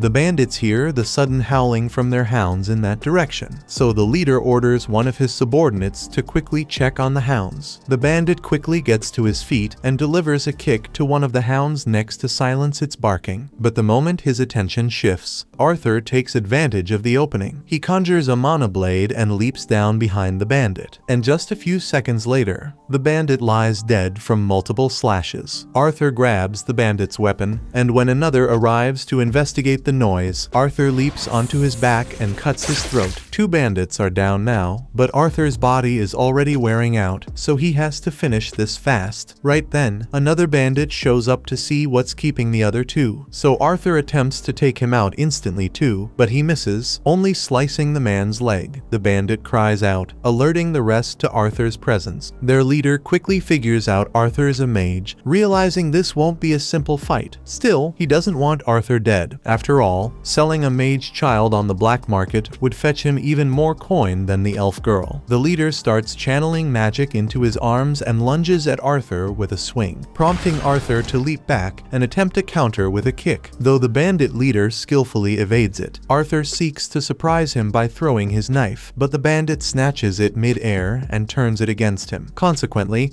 Arthur is thrown to the ground, and the bandit hoists him up by the ankles to mock him. The leader taunts Arthur, saying he's no match for an adult in raw strength, and Arthur knows he's right, so instead, he switches tactics and strikes with magic. He throws a fireball straight at the bandit's knee, and as the man cries out in agony, Arthur drives his knife into his skull. With the rest of the bandits dealt with, only the wounded one remains. Arthur finishes him off, then hurries to check on the girl inside the carriage. She's been blindfolded this whole time, completely unaware of what's happened. So Arthur reassures her that the bandits are gone, and she's safe now. Her name is Tesha, and as Arthur helps her out of the carriage, he tells her she's free to return home. But Tesha spots blood on Arthur's hand and becomes deeply concerned for him. Arthur understands that it's typical for children to feel anxious when they see blood, so it may not be wise to let her witness the dead bodies scattered on the ground. He requests Tesha to stay there for a moment and proceeds to drape a tarp over all the bandit corpses. Tesha asks Arthur what became of the men who took her, not wanting to confess that he killed them. Arthur simply explains they had a little accident and won't trouble her again. The girl doesn't press further, so Arthur retrieves her belongings from the bandit's carriage and hands them to her. With a quick farewell, he turns to leave. He still has a long journey home ahead of him, but Tesha suddenly grabs his arm, pleading with him not to go. She's terrified of being left alone. If Arthur abandons her here, she could end up as prey for the tree golems lurking in the forest. He asks if she at least knows the way home, and while she recognizes the direction, she has no clue how far her village actually is. Arthur isn't thrilled about it, but deep down, he knows Tesha won't survive the journey alone. Reluctantly, he agrees to take her home. He takes a look at the hounds, and for a moment, he likes the idea of using them to speed up their travel. Though, since he has no clue how to keep a hound under control, he figures it's best to just leave them behind. However, Tesha insists that they should at least take off the magic collars from the hounds so they can go back to the forest. Arthur cautions her that the wolves might turn aggressive once the collars are removed, but she believes she'll be fine since she hasn't done anything to provoke them. And as someone who lives in this forest, it's her responsibility to care for the creatures that inhabit it. Eventually, she removes the collars from the wolves, and just as expected, they calmly make their way back into the forest. The following morning, Arthur and Tesha start their journey toward the elf village, and after some time, they pause to have a meal. Arthur prepares a simple stew and insists she eat it, explaining that she'll need the strength for the lengthy journey ahead. Tesha finds the stew's aroma odd, being made solely from dried meat and salt, so it's not particularly tasty, but it's better than going hungry. Tesha asks Arthur what brought him to the Elshire forest in the first place, since it's unusual for humans to come here, especially a child traveling alone. Arthur then explains that he was separated from his family and somehow ended up this place. Arthur then asks Tesha what life is like in the kingdom of Elinor, and she adores it there. Her parents are usually occupied with work, so she mostly spends her time with her servant and her grandpa. They keep moving forward on their journey, but since Tesha has no idea how far her village actually is, it's tough to tell how long the trip is going to take. To make things even more frustrating, the hounds Tesha set free have been trailing them for quite some time now, and Arthur is seriously starting to regret not killing them when he had the chance. That night, Arthur chooses to keep watch outside the tent to ensure the hounds don't attack him and Tesha while they sleep. However, after some time, Tesha peeks her head out and urges Arthur to come to bed. He insists he isn't tired and plans to stay on guard, but she's far too frightened to be left alone, so she begs him to join her inside the tent instead. Arthur finally relents, choosing to stand guard from within the tent to ease Tesha's worries. She tries to act unafraid, but she insists that Arthur remain close to her at all times. Before bedtime, she's curious to learn about the human kingdom and asks Arthur if it's true that all humans are perverts who take multiple wives. Arthur is caught off guard when Tesha says that and asks her where she heard it, so she tells him it was her grandfather who said it. Arthur admits that there are people like that, but insists that most humans are actually pretty modest. Tesha takes his word for it, then rolls rolls over and falls asleep right away. By morning, Arthur and Tesha wake up and continued on their travels. Over the past few days, Tesha has grown quite fond of Arthur, and now that the memory of the slave traders had faded, she seems much happier, though her survival skills were still lacking. She couldn't even manage to cross a river by herself, forcing Arthur to carry her over. Out of nowhere, Arthur feels a strong pain in his chest, and he can't figure out what's causing it. Tesha, visibly concerned, rushes off to search for some medicinal herbs that might be useful, but Arthur has a feeling this isn't just an ordinary sickness. As he leans back against a tree for support, the hound from earlier suddenly appears, and Arthur begins to panic, realizing he's in no shape to defend himself if it chooses to attack. Tesha soon returns with the herbs, so Arthur warns her to stay away because the hound might be dangerous. But to his surprise, the wolf just drops a dead boar in front of Arthur and walks away. Arthur is confused by what just happened, but Tesha assumes the hound was trying to thank him for his help earlier. That evening, Arthur and Tesha make camp and have some roasted meat by the fire. The meal tastes far better than the stew, and Tesha absolutely loves it. Earlier, while she was out looking for medicinal herbs, she stumbled upon some mushrooms, so she shares them with Arthur, though he likely should have refused the odd-looking fungi, because they leave him suffering from a nasty bout of diarrhea. Once Arthur wraps up his business, he's completely exhausted and on the verge of passing out. But Tesha keeps chatting with him. She starts telling Arthur how her grandfather used to read her storybooks about the human and dwarven kingdoms, which made her dream of visiting those lands. Unfortunately, she was never given the chance, since elves have always been wary of people from other races. Just then, Tesha realizes that Arthur hasn't been listening to a single word she said, but she knows he's just sleepy, so she covers him with a blanket and wishes him a good night. The following morning, the pair resumes their journey, but the throbbing in Arthur's chest grows even more intense. Tesha apologizes for not knowing how to ease his suffering, but Arthur reassures her it's nothing serious. Shifting the conversation, she asks if she can call him Art, explaining that she now sees him as a friend. After all, they've shared so much time together and grown incredibly close. Arthur tells her he's fine with being friends, and Tesha seems surprised by how casually he takes it. With a playful grin, Arthur dramatically vows to treasure every second that Tesha considers him a friend, but his teasing only annoys her. She scolds him to quit acting so immature. Arthur finds it amusing that she of all people would call him childish, especially after she was the one pleading with him to stay close because she was afraid. However, Tesha insists that was completely different. Putting that aside, Arthur realizes something. Tesha is actually the first real friend he's ever had. Back in his old world, people feared him too much, and he never had anyone he could truly consider a friend until now. Right at that moment, Tesha notices something that seems familiar, so she calls Arthur over to check it out. Arthur walks over, thinking he might finally see his parents, but instead, he finds himself staring at a massive tree with a portal right in its trunk. Tesha explains that this is the gateway to Elf Village. Then she reaches out her hand and invites him to follow her inside. Sadly, the elves still harbor a deep hatred for humans, so once Arthur steps into the elf village, he's immediately under arrest, and the guards press their blades against his throat. Desperate, he turns to Tesha, hoping she'll speak up for him, but to his astonishment, she just stares at him coldly without saying a single word. Witnessing this, Arthur begins to suspect that Tesha deliberately lured him into a trap, and he can't believe he let himself fall for the idea that someone might genuinely want to be his friend. After everything, he's already endured many betrayals in his previous life. Just as the elves are about to execute him, with Tesha silently watching, it turns out she had no part in this betrayal. It's unclear why she stayed quiet until now, but the moment she hears the guards declare they're going to kill Arthur, she finally speaks up and orders them to stop. One of the guards protests, insisting the boy is nothing but a savage human, but Tesha firmly counters that Arthur isn't a threat. In truth, he's the sole reason she managed to return home safely. Tesha's testimony should have been enough to make the guard pause and rethink executing Arthur, but instead, he dismisses it, presuming Arthur must have manipulated her into believing he's a good person, and thus, the guard still intends to kill him regardless. Yet, before he can finish, an old man steps forward and commands them to release the boy. His name is Virion, Tesha's grandfather and the former king of the elf tribe. Far more rational, he trusts Tesha when she insists that Arthur saved her life. He even apologizes to Arthur for treating him so harshly after everything he did to save Tesha. Still, it did seem quite dubious that the missing princess suddenly appeared alongside an unfamiliar boy. Arthur is relieved that he's no longer going to be executed, but he's also completely stunned to learn that Tesha is a princess, since she never bothered to tell him. Despite traveling together for days, Tesha apparently didn't think it was worth mentioning. Right at that moment, Tesha's mother and father arrive, having been told their daughter had finally been brought back, and Tesha immediately rushes into their arms, overjoyed to see them after so long. If Tesha is a princess, then logically, her parents must be the king and queen of Elenoir. Unfortunately, they aren't nearly as reasonable as Virion was. The second Tesha's father notices Arthur, he demands to know why a savage human is standing in his kingdom. He commands his soldiers to seize the human and put him to death on the spot. Yet not a single one of them obeys. Even though he is the reigning king, Virion had already given orders to leave Arthur unharmed, and every last soldier is far too afraid to defy Virion. The elder elf steps in, reminding the king that Arthur was the one who rescued Tesha and brought her home safely, meaning they can't just treat him like some enemy. Tesha, too, insists that Arthur should be received as an honored guest in their castle, not a prisoner. However, her father hesitates to accept this. After all, humans are strictly forbidden from entering the elf kingdom, much less stepping inside the royal castle. But the thought of dealing with Tesha's outburst is enough to sway him, and he grudgingly consents to treating Arthur with proper hospitality. With the misunderstanding now resolved, the group prepares to make their way to the castle. Though, just before they depart, Virion informs Arthur that he wishes to speak with him privately later. Arthur feels a bit cautious around Virion, as he can sense the immense power the old man possesses, but he doesn't have much time to dwell on it, because Tesha quickly pulls him away to give him a tour. It's Arthur's first time seeing the elf kingdom, and he's blown away by how different it is compared to the human kingdom. Still, the hatred against humans remains obvious, as every elf they pass seems to stop whatever they're doing just to stare at Arthur while he walks alongside Tesha toward the castle. However, no one dares to insult him outright, since he now holds the status of an official royal guest. Tesha is the only one who treats him with genuine kindness, but Arthur can't help but keep wondering why she hesitated so long before stepping in when the guards were about to execute him. Right at that moment, the pain in his chest returns, and it's been steadily getting worse with each passing day, though he still has no idea what's behind it. Once they reach the castle, Tesha is warmly welcomed by her servants, and she immediately makes it clear that Arthur is to be treated with kindness and respect, no matter if he's human. With that settled, she turns to Arthur and asks if he wants to go play with her, but Arthur suggests they hold off for now. He figures her parents would want a full account of what happened to Tesha and how the two of them managed to return safely. The group makes their way into the meeting room, and since they're about to have a proper discussion, Tesha insists they should bring out some tea and snacks. Once the refreshments are served, Tesha's father takes the opportunity to introduce himself properly. He reveals his name is Alduin, and he rules as king of Elenoir. His wife is named Muriel, and of course, his father is none other than Virion. Arthur introduces himself as a simple town boy from the kingdom of Sapin, fully aware that someone like him, just a human, would typically never be granted entry into Elenoir, much less an audience with a royal family, so he expresses his gratitude for their hospitality. Alduin is amazed by how composed and mature Arthur acts, especially for someone his age, but more importantly, he's eager to hear the full story about what happened with Tesha and how she ended up going missing. Arthur recounts the full story of how he was separated from his family during a bandit assault and found himself in the Elven Forest, though they omit the detail about encountering Sylvia in the cave. He then describes the moment he met Tesha, explaining that he discovered her in the midst of being abducted by slave traders. Alduin is furious that humans had the audacity to attempt selling Tesha into slavery, but Arthur points out that elves have also engaged in the crime of slave trading, so it's not solely a human vice. Setting that aside, Virion inquires how Arthur succeeded in rescuing Tesha from the slave traders. Arthur then reveals that he eliminated them all. When one of the guards hears this, he begins shouting that it's impossible for a child to have taken down slave traders alone, but Virion quickly silences him, warning that he won't say it again. Arthur doesn't appear to be lying, so Alduin says he's inclined to believe his story, and now that everyone is on the same page about what happened, Arthur mentions that he has a favor to ask. task. As he already explained, he ended up stranded in the forest following the bandit attack, so he's hoping they can help him return home. Alduin is furious that a human would have the audacity to request a favor from the elven family, but considering Arthur went out of his way to safely bring Tesha home, it's only right that they repay the debt. Besides, if Alduin refuses to assist Arthur, he'll have to endure Tesha's inevitable outburst, and he'd rather avoid that. Reluctantly, he agrees to help. However, the teleportation gate leading back to Sapin is currently sealed and can only be activated once every 7 years during the summit between the leaders of the 3 kingdoms. Since the last meeting was 2 years ago, Arthur would need to wait another 5 before the portal becomes accessible again. Arthur isn't willing to wait that long, and Alduin also dislikes the thought of a human remaining in Eleanor for 5 years, so he decides to have a group of soldiers guide Arthur back to Sapin. He wants the boy gone as quickly as possible, but since it's already quite late, he says Arthur can rest here for the night and depart in the morning. Arthur expresses his gratitude for Alduin's decision to help him return home, but the pain in his chest keeps intensifying, and Virion appears to pick up on the fact that something isn't right with him. A little while later, a room has been prepared for Arthur in the castle, and he is currently taking a bath, but the pain just keeps getting worse and worse, so Arthur is getting worried that he might die. After his bath, he walks out onto the balcony to get some fresh air in hopes that it will help with the pain. He feels a little better now, but he needs to figure out the cause of his constant pain before something bad happens. Right then, Arthur glances upward and spots Tesha along with her parents standing on the balcony above him, and the sight of them brings his own parents to mind. He still doesn't know if Reynold and Alice survived the bandit assault, but he's aware of how strong they are, so they must have found a way to make it through. Even so, he deeply wishes he could speak with them at this moment. Just then, Tesha notices Arthur, and she can tell that he looks sad. So after she's done with her parents, she goes to talk to him. Once she finally catches up to Arthur, she apologizes for how rudely her father treated him, but Arthur says he doesn't mind. He understands why Alduin would behave like that, since there have been decades of wars between the elves and the humans, so of course it would be hard for him to trust a human, especially when his daughter is involved. Thinking about parents makes Arthur remember how far he is from his own, and he can't help but worry that they might not be glad to see him. After all, their whole trip had been for his benefit, so they might end up blaming him for everything that happened. He also holds himself responsible for failing to protect his family during the bandit attack and getting separated from them. But just then, Tesha grabs his face and shakes his head. She doesn't know much about Arthur's parents, but if they're anything like her own, then she's certain they'll be happy to see him when he finally makes it back. At that moment, the hallway becomes illuminated by a bunch of fireflies, and in the middle of their radiant light, Arthur begins trying to picture his parents' smiling faces. Ever since he was reborn into this world, they've been by his side, and not once have they made him feel unloved. So then, why is he so afraid that they might resent him for what happened? He has been letting his trauma from his past life cloud his judgment with suspicion for a while now. He even suspected Tesha of backstabbing him earlier, but when he looks at her now, all he sees is an innocent girl who would never want to hurt her friend. Suddenly, Arthur senses something flying directly toward Tesha, so he quickly catches it and instantly channels his mana, ready to strike back at whoever launched it. But to his surprise, it turns out Virion was the one who threw it. Arthur can't believe Virion would do something as cruel as try to harm his own granddaughter, but Virion assures him that he never meant to hurt Tesha. The projectiles he tossed were merely a couple of glowing fireflies, and she wouldn't have even felt them. However, he still finds it impressive that Arthur was able to react and counterattack so quickly. The reason Virion pulled this stunt was to verify whether Arthur was telling the truth about possessing the strength to kill those slave traders, and he was clearly telling the truth. Tesha runs over and tells Virion to stop messing with Arthur, but that's not why he came here. He noticed something interesting about Arthur earlier, so he wants to have a little sparring match with him to see how strong he really is. Virion summons a sword using his magic for Arthur to use in their fight and moves Tesha out of harm's way so she won't get injured. Arthur accepts the challenge and rushes forward, swinging at Virion, but Virion is far too quick. Even when Arthur enhances his his speed with mana, he still can't match Virian's movements. And just when it seems like he's found a chance to strike, Virian breaks Arthur's sword with a strike from his palm. A shard of the broken wood flies toward Tesha, so Arthur hurls the remaining piece of his sword to block it and keep her safe. Arthur launches an attack at Virian using only his mana, but Virian responds by meeting him with his own mana. The sheer power of Virian is utterly dominant, leaving Arthur with little hope of defeating him. Yet Arthur isn't the type to back down. After Virian sends him flying, Arthur instantly rushes forward again, this time striking Virian squarely on the forehead. The hit didn't deal much damage, but Virian is stunned that Arthur managed to break through his defenses and actually land a blow. Eager for a second round, he's suddenly interrupted when Tesha pinches his backside and scolds him for bullying Arthur. Arthur reassures them that it's fine. In fact, he's almost honored that someone as strong as Virian considers him a worthy opponent. Seizing the moment, Virian then tells Arthur that he wants to take him on as his disciple. Arthur is taken aback and questions Virian if he being serious, though this clearly isn't the kind of thing Virian would ever joke about, so he presses Arthur, asking whether he'll accept the offer. Arthur hesitates, unsure how to respond, particularly because he still hasn't managed to let his parents know that he's alive. Virian reassures Arthur that if that's his only concern, he knows a way for Arthur to speak with his parents immediately. Arthur is curious, but before he can respond, another strong pain shoots through his chest, and Virian appears to understand the reason behind it. He informs Arthur that he has received a beast will, and if Arthur does not consent to becoming his disciple, the pain on his chest will kill him sooner or later. Upon receiving such dreadful news, Arthur tries to sleep, but rest doesn't come easily. The fear of being separated from his family, along with the looming possibility of his own death, plunges him into a horrifying nightmare where a demon torments him. Suddenly, he hears a voice calling his name. When he opens his eyes, he sees Tesha on top of him. She's been attempting to wake him up for some time, but he keeps muttering about a monster, which is beginning to frustrate her. She urges him to quickly prepare, as Virian is already outside waiting. Arthur rises from bed and begins to change his clothes. As he dresses, Tesha inquires if he truly intends to remain here and train under her grandfather. However, Arthur hasn't made up his mind yet. His choice hinges on whether Virian can indeed connect him with his family, for as long as Arthur has the opportunity to speak with his parents and assure them of his safety, he will feel content. After getting dressed, Arthur and Tesha make their way downstairs together. However, the moment they open the doors, they overhear Alduin in a heated argument with Virian. Alduin can't bear the idea of allowing Arthur to stay in the Elf Kingdom. It would defy centuries of elven tradition for Virian to accept him as a disciple. But Virian remains unmoved. He's taken a liking to Arthur, and he's determined to make him his disciple, no matter who tries to stand in his way. Tesha attempts to defend Arthur, but Alduin refuses to listen to her perspective since it's obvious she supports Arthur remaining with them. By chance, Virian isn't interested in Alduin's viewpoint either. Because of this, he instructs Arthur and Tesha to board the carriage as they have places to go. During their journey to meet Virian's acquaintance, the trip drags on for so long that Tesha eventually falls asleep. Arthur questions Virian about whether their arrival will still take a while, but this time, he calls him Grandpa. Virian is surprised on how fast Arthur has abandoned formalities, though if everything goes well and Arthur stays under his guidance, he might as well be considered family. The casual way Arthur speaks doesn't bother Virian at all. In fact, he's happy that Tesha finally has a friend to spend time with. Being an only child, she is the only heir to the throne. Because of this, most of the other children keep their distance from her. The few who did get close inevitably shattered her trust in some way. As a result, Tesha struggles to open up to new people, yet when she's with Arthur, she always appears to be enjoying herself immensely. For this, Virian is deeply grateful. Arthur, too, has deep-seated trust issues, but when he looks at Virian, all he perceives is a genuine, kind-hearted man, someone he instinctively feels he can rely on. The carriage finally reaches their destination. After waking Tessie up, everyone exits the carriage. Arthur is curious about the identity of this enigmatic individual, reasoning that they must hold great significance if someone as influential as Virian would travel all this way just to meet them. Virian can't wait any longer, so he stomps toward the door and shouts for Rinia to come out immediately. As he leans in, pressing his ear against the door to listen for any movement inside, he's suddenly struck in the face when the door swings arms open. After collecting himself, Virion presents Rhenia as a sorceress with rare abilities. Given her expertise, he's confident she can assist Arthur in reaching out to his family. She welcomes them inside so they can begin right away. However, once they step in, all Arthur notices is an ordinary-looking home with nothing but a simple bucket of water resting on the table. This makes him question just how she plans to help him. Rhenia reveals that she belongs to a rare category of mages known as diviners. As a diviner, she possesses the ability to look into both the past and future of individuals. She briefly channels her powers toward Arthur and instantly senses that he is no ordinary child. Certain portions of his past remain obscured from her vision. However, even if she could see more, her understanding would still be limited, as her power only grants her fleeting glimpses of fragmented memories. That being said, Arthur didn't visit to have her look into his past. His purpose was to reassure his family that he's safe. Rhenia slides the bucket of water toward Arthur, instructing him to focus deeply on his parents for the best outcome. She then starts channeling her abilities, and within moments, visions of his parents begin to appear to Arthur. Alice has just completed cooking a pot of stew for dinner, far more than the two of them could possibly eat. Reynold adores this dish, but neither of them can truly savor it with Arthur missing. For all they know, he might have died after that terrible fall from the cliff. The guilt consumed Reynold so deeply that he nearly succumbed to alcoholism. Yet, with his wife pregnant and in need of care, he had no choice but to abandon the search for their son and retreat to the city instead. In the city, Reynold found work and, within just a few weeks, managed to earn enough to buy a house. Yet, no amount of prosperity could ease the pain of Arthur's absence. In that moment, they suddenly hear his voice. Though they can't see him, Arthur reassures them that he's alive and safe. Currently residing in the elven kingdom of Elenoir, he admits he doesn't fully understand how it works, but with the help of a friend, he's using a rare form of magic to communicate with them across the distance. He wants to come back home, but at the moment, he can't do that because there's something wrong with his body. He needs treatment, and without it, he won't survive. Still, he promises that as soon as he's healed, he'll return to them. He just doesn't know exactly how long that recovery will take. He also doesn't want them to carry any guilt over what happened, because it was his decision, and if he had to make that choice again to protect his family, he wouldn't think twice. Reynold and Alice are overjoyed to learn that Arthur is still alive, but having to part ways with them once more brings tears to Arthur's eyes. Even so, he's grateful that he had the chance to speak with them again, and he's made up his mind he will never put them through that kind of worry again. In order to keep that promise, he knows he must grow stronger. So, he turns to Virion and asks to become his disciple. Now they just need to convince Alduin to agree to let Arthur live in the castle. Alduin is still against the idea because of his deep hatred for the humans, but Tesha reminds him that Arthur saved her, so if he kicks him out, then he'd be seen as an ungrateful elf. Alduin still attempts to argue that Arthur's presence could spark a major incident within the elf kingdom if anything were to go wrong, but Virion has already considered that possibility. He instructs Alduin to make a public announcement declaring Arthur as his new disciple, because with Virion's authority, no one would dare to object or raise a complaint about Arthur staying there, and with that, Arthur is officially granted permission to reside in the royal palace. Once the meeting concludes, Alduin approaches Arthur to apologize for how he behaved earlier. While he may not be fond of humans in general, Arthur seems like a good kid, and since Arthur saved Tesha, Alduin feels it's his responsibility, as her father, to repay that debt. He tells Arthur that he can now consider himself part of the family. Arthur is a bit taken aback by how quickly Alduin and Muriel changed their attitude toward him. But then again, both Virion and Tesha had spoken up for him a great deal, so it makes sense that Alduin would come around. Arthur thanks Alduin and says it's an honor to be welcomed into the royal castle. But Tesha interrupts and says this isn't good enough. If they are really going to welcome Arthur, then she wants Arthur to be allowed to play outside with her, and considering the fact that Alduin has already accepted Arthur, he has no objections to him and Tesha playing together. With permission granted, Tesha eagerly pulls Arthur out into town to give him a tour. Once again, he finds himself fascinated by elven culture. Tesha is quite familiar with this area, so she informs Arthur that just down the road, there's a shop filled with delicious fruits and sweets. However, she warns him that it's extremely popular. If they don't move quickly, all the treats might be gone. Grabbing his arm, she tugs him along to pick up the pace, and Arthur follows after after her with a smile. But then he accidentally bumps into a kid along the way. It was an honest mistake, but the kid starts insulting Arthur and yelling at him for getting his filthy human germs all over him. At this point, Arthur is wondering how this kid has the balls to be so rude when he is within punch range. But Tesha tells him to just ignore him because it's not worth causing trouble over something as minor as this. Typically, Arthur would have chosen the mature path and simply walked away from Faerith. But when Faerith begins insisting that Tesha shouldn't associate with someone as lowly as Arthur and should instead spend her time with him, Faerith, a member of the elven nobility, clearly has a high opinion of himself. So, Arthur decides to toy with him a bit. He acts like he's thrilled to meet Faerith, but deliberately mispronounces his name. Faerith gets mad that Arthur mispronounced his name, so Arthur apologizes and acts like it was a mistake. He says he will be sure to pay proper respect to Faerith the next time they meet and turns around so he can leave with Tesha. But Faerith stops him. He may be insufferable, but he's not stupid, so he figured out that Arthur was intentionally being sarcastic, and he refuses to let such disrespect go unpunished. He challenges Arthur to a duel with the honor of his family name on the line, and Arthur can't believe he was really dumb enough to request a duel. Tesha intervenes, telling Faerith that even as a noble, he's taking things too far. Faerith responds that challenging someone to a duel is only natural when they've dishonored his name. However, Tesha counters by reminding Faerith that Arthur is Virian's disciple. It would be foolish to pick a fight with the disciple of the kingdom's most powerful man. Yet Faerith remains convinced. There's no way he could lose to a mere human. He then warns Arthur that refusing the duel would shame Virian's name. Arthur is still trying to wrap his head around this whole thing. In his old world, a duel was always a battle to the death, so it makes no sense for a kid to carelessly challenge him to a duel here. But judging by the mildly entertained looks on the adults nearby, it seems that duels aren't death battles here, so Arthur has no reason to refuse. Tesha asks Arthur if he's sure he wants to do this, and he says he is fine with it. So the duel becomes official, and the two get ready to fight. The duel starts, and Faerith charges at Arthur with a stick, full of confidence. Everyone has a plan until they get hit,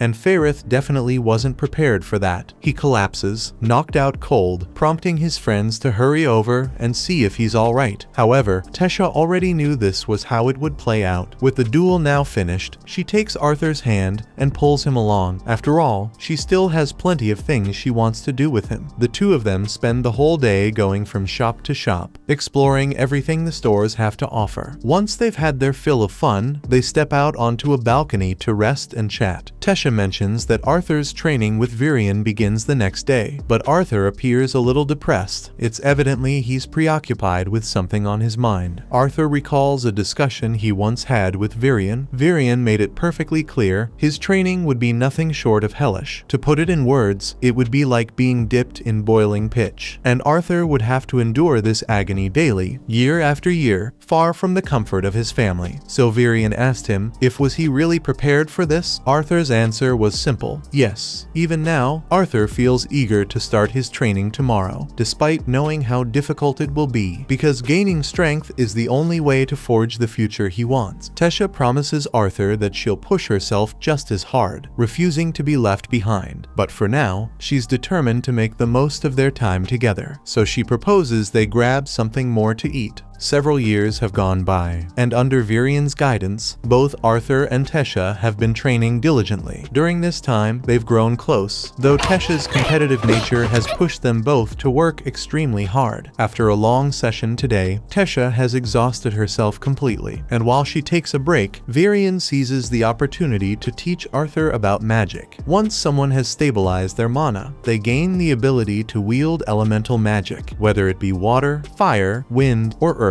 However, in this world, the elements one can master are largely determined by their race. Take elves, for instance. They have a natural talent for wind magic, along with strong aptitudes for water and earth. Fire, on the other hand, tends to be incompatible with them. On the other hand, dwarves excel particularly in earth and fire elemental magic. However, humans are capable of using all four elements, though their affinity for any single one can vary greatly depending on how much they've trained. Tesha lifts lifts her hand and questions Virion. Why hasn't he had Arthur train with his mana core if it's so crucial? Virion responds that, at the moment, Arthur just isn't strong enough to endure it. His body holds a beast will, and while it can provide immense power, it also disrupts the link between Arthur's physical form and his mana core. That instability is what's causing the pain in his chest, so before he can resume mana training, he must first fully reassimilate his mana core. Tesha playfully claims this proves she's stronger than Arthur at the moment, but he shouts back that naturally she'd have the upper hand since her attacks are all enhanced with mana. Among the elves, someone is considered gifted if they awaken their mana by age 10, yet Tesha could wield magic at just 9. That's why she's been training side by side with Arthur all this time. Since Arthur's training has been advancing steadily, Virion decides it's finally time to awaken his beast will. If the process succeeds, the constant pain in Arthur's chest should disappear completely, becoming an official beast tamer through this ritual. Arthur expresses his gratitude to Virion and urges him to begin immediately. As Arthur takes a seat and Virion starts the awakening, Tesha watches with concern, unsure if Arthur will truly be alright. Virion reassures her, admitting that while Arthur might feel some intense heat, it shouldn't be unbearable. But the moment Virion starts awakening the beast will, Arthur lets out a scream of agony as an overwhelming surge of energy explodes from his body, so powerful that it violently throws both Virion and Tesha backward. While the awakening itself technically succeeded, the immense strain it places on Arthur's body causes him to collapse unconscious on the spot, leaving both Virion and Tesha deeply concerned. They carry Arthur back to the castle and lay him down to rest, giving him time to recover. When Arthur finally wakes up, he sees Virion sitting beside the bed, watching over him. Virion asks if he's feeling okay, and Arthur replies that he seems fine. Curious, Virion then questions whether there's anything unusual about the beast will Arthur received, because a reaction as intense as his almost never occurs. Arthur had planned to keep his meeting with Sylvia hidden, but seeing no reason to conceal it any longer, he finally admits to Virion that his beast will was a gift from a dragon. The revelation leaves Virion stunned. He struggles to believe it at first, yet he can't ignore the fact that the sheer power radiating from Arthur's beast will undeniably resembles that of a dragon's. Virion warns him that he must never speak of his dragon will to anyone. If this secret were to spread, it would draw unwanted attention his way. Having said that, Virion informs Arthur that he's set to return home in just 4 months, meaning he'll need to stay cautious once he departs. Arthur is taken aback. He'd assumed he still had 2 years before the next interrace meeting, but as it turns out, a cultural exchange event was recently arranged, so the portals to Xyrus City will reopen in 4 months. Arthur asks Virion if Tesha has been told yet. She'd be heartbroken to learn he's leaving so suddenly. Virion replies that her parents are currently explaining everything to her. That night, as Arthur lies in bed holding the egg Sylvia entrusted to him, he struggles to accept that he'll be parting ways with Tesha in just 4 short months. Suddenly, he notices something. The egg begins to hatch. Moments later, a tiny dragon emerges. Arthur is initially concerned, but the creature is so small and adorable that it couldn't possibly hurt anyone, so he gently scoops it up into his hands. But then the dragon sinks its teeth into his arm. Arthur stumbles back and lets go of the dragon, but when he examines the place where he was bitten, he doesn't see ordinary bite marks. Instead, a crest begins to form. This crest creates a connection between Arthur and the dragon, allowing him to feel what the dragon is thinking, even if he doesn't fully comprehend it. Since he'll be the one raising the dragon, he makes the choice to name it Sylvie, after her mother, Sylvia. He then falls back asleep, but the following day Tesha enters Arthur's room, intending to talk to him about his departure in 4 months. However, as she lifts the covers to wake him, she notices Sylvie lying beside him in bed. Arthur wakes up confused, thinking at first that something might be wrong, but soon realizes that Tesha is simply playing with Sylvie, so he decides to go right back to sleep.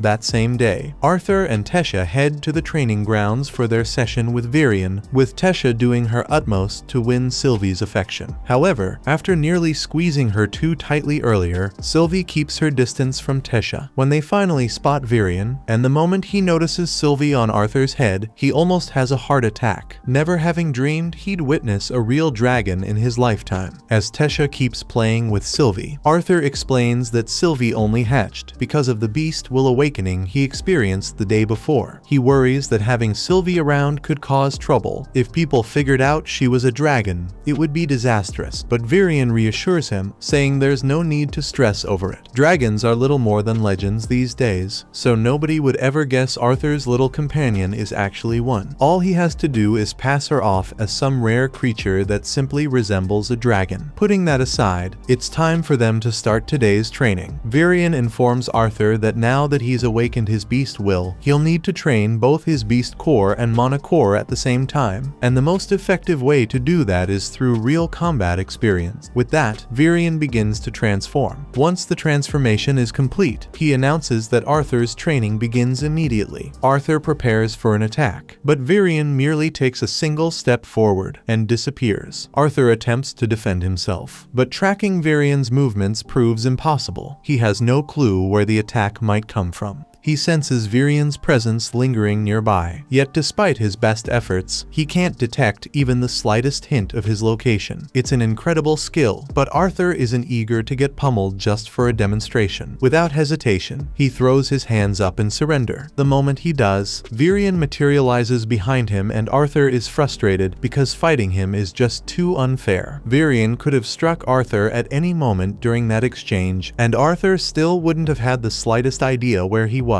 All thanks to Virion's beast will, which belongs to a shadow panther. This gives him the ability to manipulate the wind with such precision that he can completely control and even erase every trace of sound he produces. Though his transformation is undeniably formidable, it isn't flawless, as it consumes an enormous amount of his mana. Anyway, Virion never really intended to fight Arthur in that form to begin with. He just wanted to show off a little, and now that he has demonstrated how powerful a beast will can be, he summons a sword so Arthur can begin his real training. Several days pass, and Arthur's control over his beast will has improved dramatically. The constant pain in his chest has faded, and his body has adapted enough that he can now match Virion's shadow form and speed. But more than that, he's been able to enjoy the rest of his time simply playing with Tesha. Then, during another one of their trips, Arthur unexpectedly runs into Faerith right there in the middle of the street. However, he doesn't recognize him at all, and Faerith feels insulted, so he demands another duel with Arthur. Of course, that goes about as well as last time. So Faerith ends up on the floor, and his friends stand over him, wondering how he managed to lose in half a second. Arthur still doesn't recognize who Faerith is, so Tesha jogs his memory, explaining that he's the boy who once challenged Arthur to a duel years ago. Recalling how much fun he had that day, Arthur offers Faerith a hand, treating him as a friend now. Faerith takes his hand, no longer interested in fighting Arthur. Arthur asks if Faerith and his friends will be participating in the cultural exchange event coming up in a few months. Faerith confidently says yes, boasting that he was selected due to his outstanding skills, though, in truth, all the noble-born children were simply invited to attend. Hearing that, they ask if Tesha will also be attending the event, but it seems she won't. Faerith explains that the royal family can't afford to let their delicate princess get lost again. However, Tesha takes great offense at being called delicate, and in a burst of anger, she punches Faerith, sending him flying. The blow knocks Faerith out cold, and realizing how bad this makes her look, Tesha freezes, so Arthur quickly grabs her and dashes away before people can gather. Once they are a safe distance away, Arthur yells at Tesha because a princess can't go around punching her subjects for no reason. Although it's not like Arthur has much of a right to complain about violence with how he lived his past life. Tesha doesn't understand what the big deal is because she's fairly certain that Faerith is still alive. But Arthur is yelling at her just like her father, so she calls him an old man and runs off crying. That night, Tesha is still upset, crying alone in her room. Wanting to lift her spirits, Arthur quietly slips up to her window and asks if she'd like to join him for a walk outside. She agrees, but as they wander through the trees, she hesitates and asks if this is truly okay. Arthur reassures her there's no need to worry. Even if they somehow stumble upon kidnappers, they're strong enough to get away easily. And anyway, he adds, the sight of the night sky is worth taking the chance. Arthur checks with Tesha to see if she's feeling sleepy, and though she's obviously close to collapsing, she firmly claims she's okay. Arthur assures her she can rest if she needs to. But since this could be the final chance for Tesha Tesha to share meaningful time with Arthur like this. She declares she'll stay awake. Yet, Tesha's so drowsy that she begins imagining monsters lurking in the trees, and Arthur is amused that she's still afraid of ghosts at her age. Tesha says that she's not frightened by ghosts, insisting her trembling is just from the cold, so she tosses more wood onto the fire. She asks Arthur to share a little about the human kingdom to help keep her awake, but Arthur isn't very familiar with it since he's never actually visited. Tesha says she wishes Arthur could stay here forever, and he feels the same way, but if he stays, he'll never reunite with his family again. He tries to keep the conversation going, but Tesha is already sleeping, so Arthur decides it's time to return for the night. The moment of Arthur's departure has finally arrived, but before he departs, Varian presents him with a gift. It's a unique compass designed to guide Arthur back to the Elf Kingdom should he ever wish to return. Grateful, Arthur expresses his thanks, but his attention shifts when he realizes Tesha is absent. He asks about her whereabouts, only to learn that she couldn't bring herself to witness him leaving. As the portal opens and Arthur prepares to step through, he suddenly hears Tesha's voice calling out his name. She sprints down the street, desperate to reach him, but stumbles and falls. Seeing this, Arthur rushes over to make sure she's okay. He reaches out a hand to lift her up, and Tesha starts warning Arthur that he'd better look after himself while he's away. Arthur can tell how deeply she cares, so he pulls her to her feet and wraps her in one last hug, whispering that he's really going to miss her.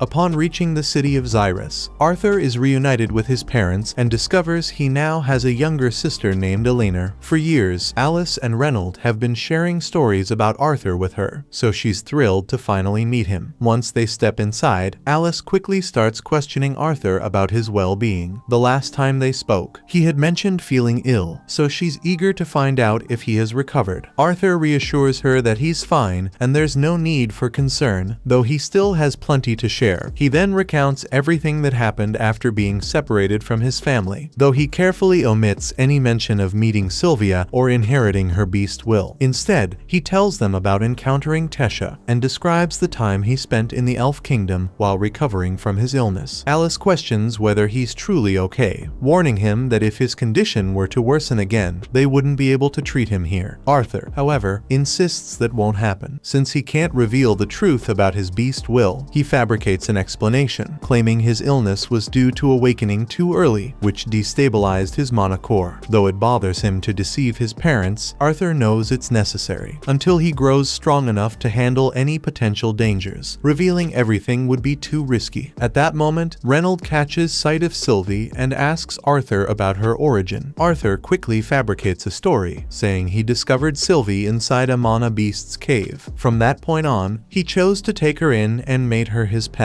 Elena appears to get along with her just fine. On that note, Reynold still has more things he wants to know, so he stands up and asks Arthur what stage his mana core is currently at. Alice scolds Reynold, accusing him of trying to start a fight with Arthur right after he returned from a long trip, but Reynold doesn't see anything wrong with wanting to gauge how much stronger his son has become. Arthur isn't bothered by the questions, but before responding further, he's curious about Reynold's occupation. How else could they afford such a comfortable home? Reynold clarifies that he serves as a security instructor at the Helstia auction house and reveals that his mana core has reached the dark orange stage. Arthur is genuinely impressed by this revelation, since reaching an orange level mana core is no small feat. Mana cores span a spectrum from black to white, with the core growing stronger as its color lightens. Reynold, being an augmenter, clearly dedicates significant effort to physical training. Feeling quite proud of himself, Reynold asks Arthur what stage his mana core has reached, and Arthur replies that he's at the light red stage. Reynold lets out a curse when he realizes that Arthur is almost at his level, completely forgetting that Elena is still in the room. He still can't wrap his head around the fact that Arthur is so close from overtaking him in strength, and he refuses to accept that without a challenge, so he tells Arthur to spar with him in the garden right away. Arthur accepts the challenge, but before they can step outside, the living room doors burst open as few strangers enter, inquiring whether Reynolds' son has returned yet. Reynolds presents the man to Arthur as Vincent Helstia, the proprietor of the auction house where Reynolds is employed. Both Vincent and his wife, Tabitha, express their delight at finally meeting Arthur, as she's heard countless stories about him. Arthur, in turn, replies that the honor is his. Vincent can't help but remark on Arthur's politeness, joking that such refined manners certainly couldn't have been learned from Reynolds. Continuing the introductions, Vincent and Tabitha present their daughter, Lilia, to Arthur. Initially, she appears quite shy around him, but the moment she notices Sylvie perched on Arthur's shoulder, she's completely in love. She asks Arthur if she can pet Sylvie, and as soon as he agrees, she eagerly scoops the creature into her arms, showering it with affection. While Lilia is busy with that, Reynolds lets Arthur know that this house belongs to Vincent, so it might be a good idea to get his approval before they end up breaking anything. The moment Reynolds brings up the possibility of destruction, Vincent starts to get nervous, and his concerns are quickly validated when he learns that Reynolds and Arthur are having a sparring match in the garden. The group makes their way outside to observe the duel, though Vincent hesitates, questioning whether it's truly appropriate for Arthur and Reynolds to spar. He struggles to accept that someone Arthur's age could have already reached the light red core stage. However, Alice reassures him that Arthur has always been a fast learner, and besides, he'd have no reason to fabricate such a claim. So Tabitha tells Vincent to relax and simply enjoy the spectacle. In truth, Arthur could have advanced to the orange stage years ago, but during his time training with his beast will, he wasn't permitted to work on his mana core. Even so, he's got a few other tricks he's eager to show off. As the match gets underway, Arthur and Reynolds start exchanging blows, and Reynolds is genuinely impressed by how much stronger Arthur has become,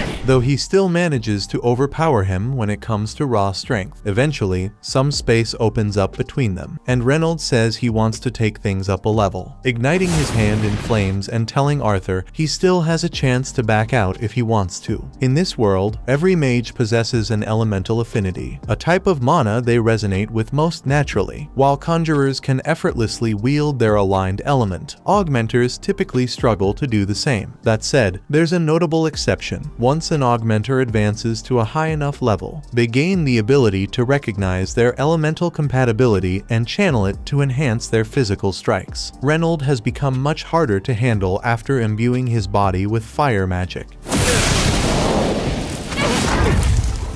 So Arthur makes the decision to go all out as well, pouring mana into his arms. The two collide once more, and now the fight is far more evenly balanced. Yet Arthur is still forced back by Reynolds' raw strength. Thanks to the knowledge from his past life, Arthur's training with Virion was incredibly productive, allowing him to fully master fire magic much earlier than expected. Because of this, Virion suggested he might want to push beyond ordinary fire. And what we're seeing now is the outcome of that rigorous training. Once more, Arthur channels mana into his hands, but now, sparks of electricity flicker around him as he summons lightning. Reynolds is stunned. He can hardly believe Arthur has truly mastered an advanced form of fire magic. Yet Arthur isn't finished. Even as he wields lightning, he also manipulates the water from the fountain, sending it surging toward his father from behind. Though Reynolds manages to block the strike, he's completely astonished that Arthur can command both fire and water elements at once. He's never been prouder of his son, so he pulls Arthur into a hug and asks where he picked up a move like that, and if he's got any other cool tricks up his sleeve. Arthur says he only just started learning how to use lightning magic, and while he's still not great at controlling it, he's definitely improving. That's when Elena rushes out onto the field to make sure both Arthur and Reynolds are okay. Meanwhile, Vincent and Tabitha just stand there in awe because no normal kid should be capable of what Arthur just did. That evening, as they gather for dinner, Vincent can't stop raving about how remarkable Arthur is. Reynolds remarks that he's known Arthur was extraordinary ever since the boy first awakened his mana at just 3 years old. Vincent finds this hard to believe. After all, even the most prodigious talents in this world don't awaken their mana until around the age of 8, although most geniuses don't blow up their house in the process. Reynolds bursts out in laughter when he recalls that incident, but maybe he laughed a little too hard because he ends up falling over in his chair. At that moment, Vincent rises from his seat and proposes the idea of Arthur enrolling in Xyrus Academy. The suggestion takes Reynold by surprise. He had never even entertained such a thought before, since Xyrus Academy is an elite institution primarily attended by the wealthy and powerful mages of their world. Tabitha nods in agreement with Vincent, adding that they'd be willing to pay for Arthur's tuition. After all, someone with his extraordinary talent is destined for greatness. However, Alice hesitates to accept their generosity. They've already done so much for the family, and now offering to cover Arthur's education feels like too much. Besides, Arthur is just 8 years old, and the Academy's minimum enrollment age is 10. Vincent says he already thought of that, and due to the nature of his work, he happens to know the director of the Academy personally, so if he talks to her about it, he's sure he can get an exception for Arthur. However, before Vincent can say anything else, Arthur chimes in and says it would be nice if they asked for his opinion before making a decision like that. He just reunited with his family today, and he'd prefer to spend some time with them before anyone starts talking about sending him off to school. He then excuses himself from the dinner table and starts walking through the halls, but he still isn't familiar with the layout of this house yet. Just then, Lilia calls out to him and warns that Arthur might get lost in the basement if he continues heading that way. Lilia instructs Arthur to follow her. She guides him to one of the break rooms where the household servants are gathered. The servants greet Lilia warmly, as she frequently visits during her free time. Even though Arthur only arrived today, they all recognize him. After all, he set the garden on fire during his earlier confrontation with Reynold. Arthur offers an apology for the inconvenience he caused, but none of them seem particularly upset about it. Lilia checks with Maria to see if there's any duck remaining, and Maria confirms there is, though she cautions Lilia to watch her portions as she's been putting on a bit of weight recently. One of the maids explains to Arthur that Lilia frequently visits this place whenever she feels overwhelmed. Her parents are pushing her relentlessly to awaken as a sorcerer, forcing her to attend lessons constantly, while Lilia herself does want to become a mage. The constant pressure wears on her, so she needs to escape and unwind from time to time. Later that night, Arthur is spending some time with his parents, and they are still really excited to have their little Arthur back. He looks a lot different compared to the last time they saw him, but he's still the same person on the inside. Thanks to Arthur's incredible talent, he's certain to become a powerful mage someday, but regardless of that, his parents would always love him just the same. They'd love to chat longer, but they figure Arthur must be exhausted after such a long day, so they stand up and bid him good night. Before heading out, though, Reynold wants to address what Vincent mentioned earlier. He might come across as insistent, but everything he said was for Arthur's own good, and of course, no one would force him to attend the academy if he truly didn't want to. The following morning, Arthur wakes up in a hurry and dashes downstairs. He's got visitors waiting to see him. The Twin Horns squad had caught wind of Arthur's return and decided to drop by for a visit. While Arthur's delighted to reunite with them, Angela's even more thrilled, immediately sweeping him up in a tight hug. After Angela finally releases her grip, Arthur exchanges greetings with the rest of the group. But then, without warning, Jasmine begins running her hands over Arthur's body, inspecting him closely. It might seem a little strange, but she's just making sure Arthur didn't sustain any injuries. Once she's certain he's alright, she hugs him and says sorry for what occurred. She feels responsible for failing to protect Arthur when he got separated from the others that day, so seeing him unharmed brings her immense relief. After some time passes, everyone finally settles and so they can all catch up, and Arthur is taken aback when he hears that the Twin Horns actually stayed for a while in the distant city of Estiston. They landed a highly profitable job there, but in the end, they had to return to the capital for another mission. Listening to their stories made Arthur understand just how little he actually knows about the kingdom of Sapin, not to mention the vast continent of Dickathon. Becoming an adventurer could be a great way to explore the world, but that would require leaving his family behind once more, and he isn't entirely sure he's ready for that. Arthur finds himself back in his room a few days later, training with his beast will. When he makes a discovery, it allows him to stop time. However, at his current level, he can only hold time frozen for a few seconds, and each attempt leaves him completely drained. He begins to question whether all this effort is truly worth it for a power he doesn't fully grasp. But then, he reminds himself of the reason he's pushing so hard to protect the people he cares about. No matter how difficult it gets, he's determined to keep training. But right before that, he notices just how bad Sylvie smells. So without hesitation, he scoops her up for a bath. Sylvie absolutely despises being washed, but Arthur isn't about to let her roam around filthy inside this mansion. And while he's thinking about the mansion, since the Helstia family lives in such luxury, their auction house must be incredibly successful, though he doesn't know much about them beyond that. After finally finishing Sylvie's bath, Arthur is drying her off on his bed when his family walks in and announces it's his turn to get cleaned up. Since he hadn't bothered much with his looks during his time in the Elf Kingdom, his mother drags him to her hairdresser, who guarantees he'll leave looking amazing. A few hours later, he doesn't look all that different. Just a bit of his hair has been trimmed, but everyone insists he now looks incredibly stylish. Arthur asks why everyone suddenly seems so interested in how he looks, and Tabitha responds by saying she had been considering giving him a tour of their auction house. However, since the Helstia auction house is highly prestigious and even receives visits from members of the royal family, they couldn't possibly let him enter with his hair looking the way it did. Since they're already in Xyrus City, Tabitha suggests giving Arthur a tour, and Elena immediately chimes in, excited to join so she can spend time with her older brother. Lilia feels a twinge of jealousy. After all, before Arthur returned, Elena used to spend most of her time with her, but Lilia also wants to be around Arthur, so she tries not to let it bother her too much. The group enjoys the whole day together, even stopping to play ring toss around a nearby statue. But some random guys suddenly hurl a ring straight at his head before casually walking away. Arthur turns to Lilia and asks if she has any idea what that was about, since those guys were acting ridiculously rude for no reason. She clarifies that those were students from Xyrus Academy, and they behave that way because, in that uniform, nearly everyone in town treats them like royalty. Arthur feels let down, as he hadn't expected to encounter arrogant academy kids here, but he chooses to overlook it for the time being. A short time later, Arthur detects some intriguing energy emanating from a shop, so he heads over to investigate, and his parents clarify that the store deals in beast cores. Arthur is astonished, as he was unaware that beast cores could be bought, having never witnessed such a thing in the Elf Kingdom, though it's quite typical here in the Human Kingdom. Tabitha had mentioned that beast cores can boost a mage's power, and if one contains a beast will, its price can go as high as 100 gold coins. To give some context, that amount of money could support Arthur's family in comfort for the next 250 years. She goes on to say that the auction house will be selling some beast cores later, so if he'd like, she could let him handle one. Arthur thanks her for the kind gesture, but he isn't too eager since he's already content with the beast core Sylvia gave him. Just then, Lilia chimes in and asks her mother if she can have a beast core, but Tabitha promptly refuses, explaining that simply owning a beast core won't help her awaken as a sorcerer. Besides, she believes it's far too costly for someone Lilia's age. Despite Lilia's continued attempts to persuade her, Tabitha stands her ground and says the discussion is over. They then head to a cafe for lunch, but Arthur can clearly see that Lilia is still very upset about what happened. From what was said earlier, it's obvious to him that Tabitha doesn't want Lilia to rush her awakening. Still, for some reason, Lilia seems unusually impatient. Arthur is just about to ask her what's going on when he suddenly realizes that Lilia has disappeared. She's already started walking into a dark alleyway. Arthur stands up and follows her, eventually finding Lilia inside a magic store. She's examining one of the less expensive beast cores, and with her saved allowance, she could actually purchase it herself. But Arthur questions her, asking if she's certain about this. After all, just having a beast core won't guarantee that she'll suddenly be able to wield magic. But Lilia insists she won't know for certain unless she tries. She reaches for the beast core, but Arthur quickly takes hold of her hand, urging her to wait. He really doesn't think it's the right move. Yet Lilia refuses to listen to him, frustrated that he could never truly understand how she feels, not when he's already so naturally gifted. She steps back from Arthur, but in doing so, she unintentionally collides with a boy behind her, revealed to be the same Xyrus Academy students from before. She offers an apology for the bump, but the boy's ego is too puffed up to see it as a simple mistake, so the group gears up to pick a fight. Hearing the disturbance, the store owner steps out to investigate, but the moment he spots the Xyrus Academy uniforms, he decides he wants no part in dealing with those troublemakers. Without a word, he turns around and retreats into his office, pretending he saw nothing. Now the boys are free to do as they please, and their first thought is to teach Arthur and Lilia a lesson by burning them. Lilia quickly ducks behind Arthur for protection. Arthur would prefer to settle things peacefully, but given how unreasonable these guys seem, he braces himself to teach them a lesson instead. But just as the fight is about to break out, Tabitha and Alice arrive, ordering everyone to dismiss their magic at once. The boys, however, brush off Tabitha's warning, asking if she really believes she can stop them. Even the shopkeeper rushes out, pleading with Tabitha not to provoke the boys. After all, if they wanted to, they could easily reduce the entire shop to rubble. However, Tabitha warns them that even Academy students won't escape consequences if they dare lay a finger on the Helstia family's daughter. The moment the boys realize Lilia is a Helstia, they panic. After all, her family is one of the Academy's biggest benefactors, and expulsion would be guaranteed if the director learned of this. So, they start to depart without further trouble, but not before insulting Lilia by calling her an incompetent. Upon returning home, they immediately tell Vincent about the incident. He's stunned to hear that Arthur and Lilia almost came to blows with Academy students, though thankfully, Tabitha intervened before things escalated too far. Vincent realizes with a chill that if she hadn't stepped in, Arthur might have gone far enough to kill those boys. Lilia apologizes for causing so much trouble, but Vincent tells her it's nothing to worry about. She didn't do anything wrong, and with all the donations he has made to the Academy, an incident like this won't affect her chances of enrolling. He also tells Arthur that the same applies to him, but Lilia feels so insecure that she assumes her father is suggesting Arthur should enroll in the Academy in her place. Her parents try to comfort her, insisting that's not what they meant, but Lilia, seeing herself as a failure for not being able to use magic, believes they must see her the same way. She shouts that she hates them both and runs off, leaving her parents completely baffled. A few hours later, when it's time for dinner, Arthur heads to call Lilia down, only to discover she isn't in her room. Back when Lilia was younger, Vincent used to tell her stories about the Academy, which filled her with excitement, and that eagerness made her impatient. Still, she couldn't enroll until she awakened her mana, and that's taken much longer than anyone anticipated. Her parents constantly reassured her that there was no reason to hurry, but when she saw Arthur already mastering magic at such a young age, it left her feeling worthless. Eventually, Arthur finds her alone in the maid break room, and though he wants to apologize, he hesitates, worried that his words might come across as condescending. Unsure of the right way to handle the situation, he struggles with how to approach her. However, before Arthur could say anything, Lilia apologizes for being jealous of him. After Arthur demonstrated his power, he earned all of her father's attention, but she doesn't blame him because it's her own fault for being so incompetent. She really thinks her parents are disappointed in her, and Arthur understands the feelings of self-doubt that must be racing through her mind, so he takes her face in his hands and assures her she's not a failure. He can see how much effort she's put in, and he knows her parents recognize it too. Arthur is certain they're incredibly proud of her, and some unusual exception like him appearing doesn't change that. Lilia lets out a laugh, finally seeing how ridiculous she'd been acting. Her father wants her to become a sorcerer so she can be happy, which is why he has been donating so much money to ensure that she gets enrolled at the Academy. She understands that her parents don't want her to push herself too hard, but the more Vincent does to secure Lilia's position, the more others will look down on her as a spoiled child. Wanting to help her, Arthur asks if she truly wishes to wield magic, because if that's the case, he knows a way to accelerate the process. Later that evening, Arthur informs Lilia's parents that she's gone out, catching them completely by surprise. Confused, they press him for an explanation. Arthur tells them that he sent Lilia to do some training so she can awaken her magic, but in case they are worried, he assures them that the people he sent Lilia to are really nice. Vincent and Tabitha ask him why he would send Lilia away without getting their permission first, but Arthur tells them Lilia is the one who wanted it to be this way. Had she spoken to her parents before leaving, Lilia's determination might have faltered. Still, she made sure to write them a letter letter, which Arthur now passes to Vincent. In it, she confesses how worthless she's felt all this time without magic, and swears that no matter how many years it takes, she'll train relentlessly until she becomes a truly powerful sorcerer. However, until then she isn't going to return home, so she tells her parents to take care of themselves. Vincent falls to his knees in despair because he realizes this is all his fault. He is the one who reinforced the idea that Lilia needed to become a mage to be happy. In truth, whether she can use magic or not, she will always be his daughter, so he could never think of her as useless. After Vincent finishes speaking, Arthur turns to Lilia and says it's time to step out, and to Vincent's shock, she had been concealed behind the door the whole time. Arthur then begins by expressing his regret for deceiving them. He understands how crushing it feels to believe your child has vanished without warning, and he sincerely apologizes for making them endure that fear. But his intention was to show Lilia that her parents would care for her no matter what, even if she couldn't use magic. Vincent gets why Arthur went to such lengths, so he isn't angry. In fact, it makes him see just how mistaken he had been. He walks over to Reynold and Alice and says he's sorry for pushing to send Arthur back to the academy right after he finally came home. He also feels the need to say sorry to Lilia for almost pressuring her into becoming a sorcerer. He assures her that attending the academy isn't necessary. She doesn't have to master magic to find happiness, and the choice is entirely hers. Lilia is grateful for his words, but she responds that she still wishes to go to the academy, even if her magic takes longer to awaken. She explains that her dream is to become a sorceress who uses her powers to bring joy to others. Arthur tells her that if she's certain this is what she truly wants, he's willing to awaken her magic himself. And since he's going to unlock Lilia's mana, he figures he might as well do the same for Elena while he's at it. The two girls take their seats in the center of the room, and Arthur instructs them to begin by closing their eyes, taking deep breaths, and exhaling slowly. This will help them become aware of the mana inside them. Elena picks up on the sensation immediately, but Lilia still doesn't feel anything stirring within her. She starts to worry that maybe she just isn't cut out for magic, but Arthur reassures her she simply needs to keep trying. Then, placing a hand on each of their backs, he gives them a heads up. He's going to activate their mana now, and they might notice a slight warmth spreading through them. Lilia begins to see lights once Arthur finishes. That's the sign her mana has awakened at last. Overwhelmed with joy, she can hardly contain her excitement. Later, Arthur and his family receive an invitation to the Helstia auction house, and they're all struck by how massive and grand the venue appears. Alice begins to feel uneasy, unsure if she's suited for such a high-class event, but Tabitha comforts her, saying there's no need to worry and they should simply enjoy the evening. This particular auction has stirred excitement among both adventurers and nobles, as it presents a unique opportunity to purchase rare treasures gathered by Vincent. Among these are items like magical beast cores and lavish foreign statues, which is why the security measures are extremely strict, with Reynold overseeing all the guards on duty. As the auction kicks off, Vincent takes the stage and reveals that they have very special guests in attendance tonight: the royal family of Sapin Kingdom, King Blaine, Queen Priscilla, along with Prince Curtis and Princess Catherine. The crowd erupts in cheers for the royals, leading Arthur to conclude that they must be just and beloved rulers for the people to hold them in such high regard. With the royal family present, Reynold and his guards double their vigilance, ensuring that nothing happens during the event. Meanwhile, within the auction hall, Vincent kicks things off by presenting the first item up for bid. This particular blade was crafted by a renowned artisan, and mana has been infused into it, allowing electricity to surge through its tip. The opening bid for this electrified sword is set at 50 gold coins, but without hesitation, one of the attendees counters with an offer of 51. As the bidding war heats up among the participants, Arthur finds himself wondering whether he could imbue a compatible weapon with an elemental attribute of his own. At that moment, he notices Vincent presenting a pair of masks, which immediately catch Arthur's attention. But his focus shifts when he realizes Sylvie is nowhere to be seen. Initially, he assumes she might be playing with Lilia or Elena, but upon spotting them asleep nearby, he rises from his seat to go search for her. Meanwhile, Sylvie strolls through the corridors of the auction house when, unexpectedly, the sorcerer accompanying the royal family intercepts her. Back at the auction stage, Vincent unveils the next item, an Orank lion cub. The moment Prince Curtis lays eyes on it, he turns to his father and insists on having one. As the bidding begins, begins. A king swiftly places an offer of 1,000 gold coins. Naturally, no one dares to challenge the king's bid, so the lion cub is promptly sold to him without any further competition. The king steps onto the stage to claim the kitten, and Vincent asks what he intends to do with it. The king replies that he could tame the creature for himself, but since Curtis has offered to train the beast to the best of his ability, the king plans to entrust it to him instead. Meanwhile, Arthur is searching for Sylvie when a sharp scream echoes from the hallway.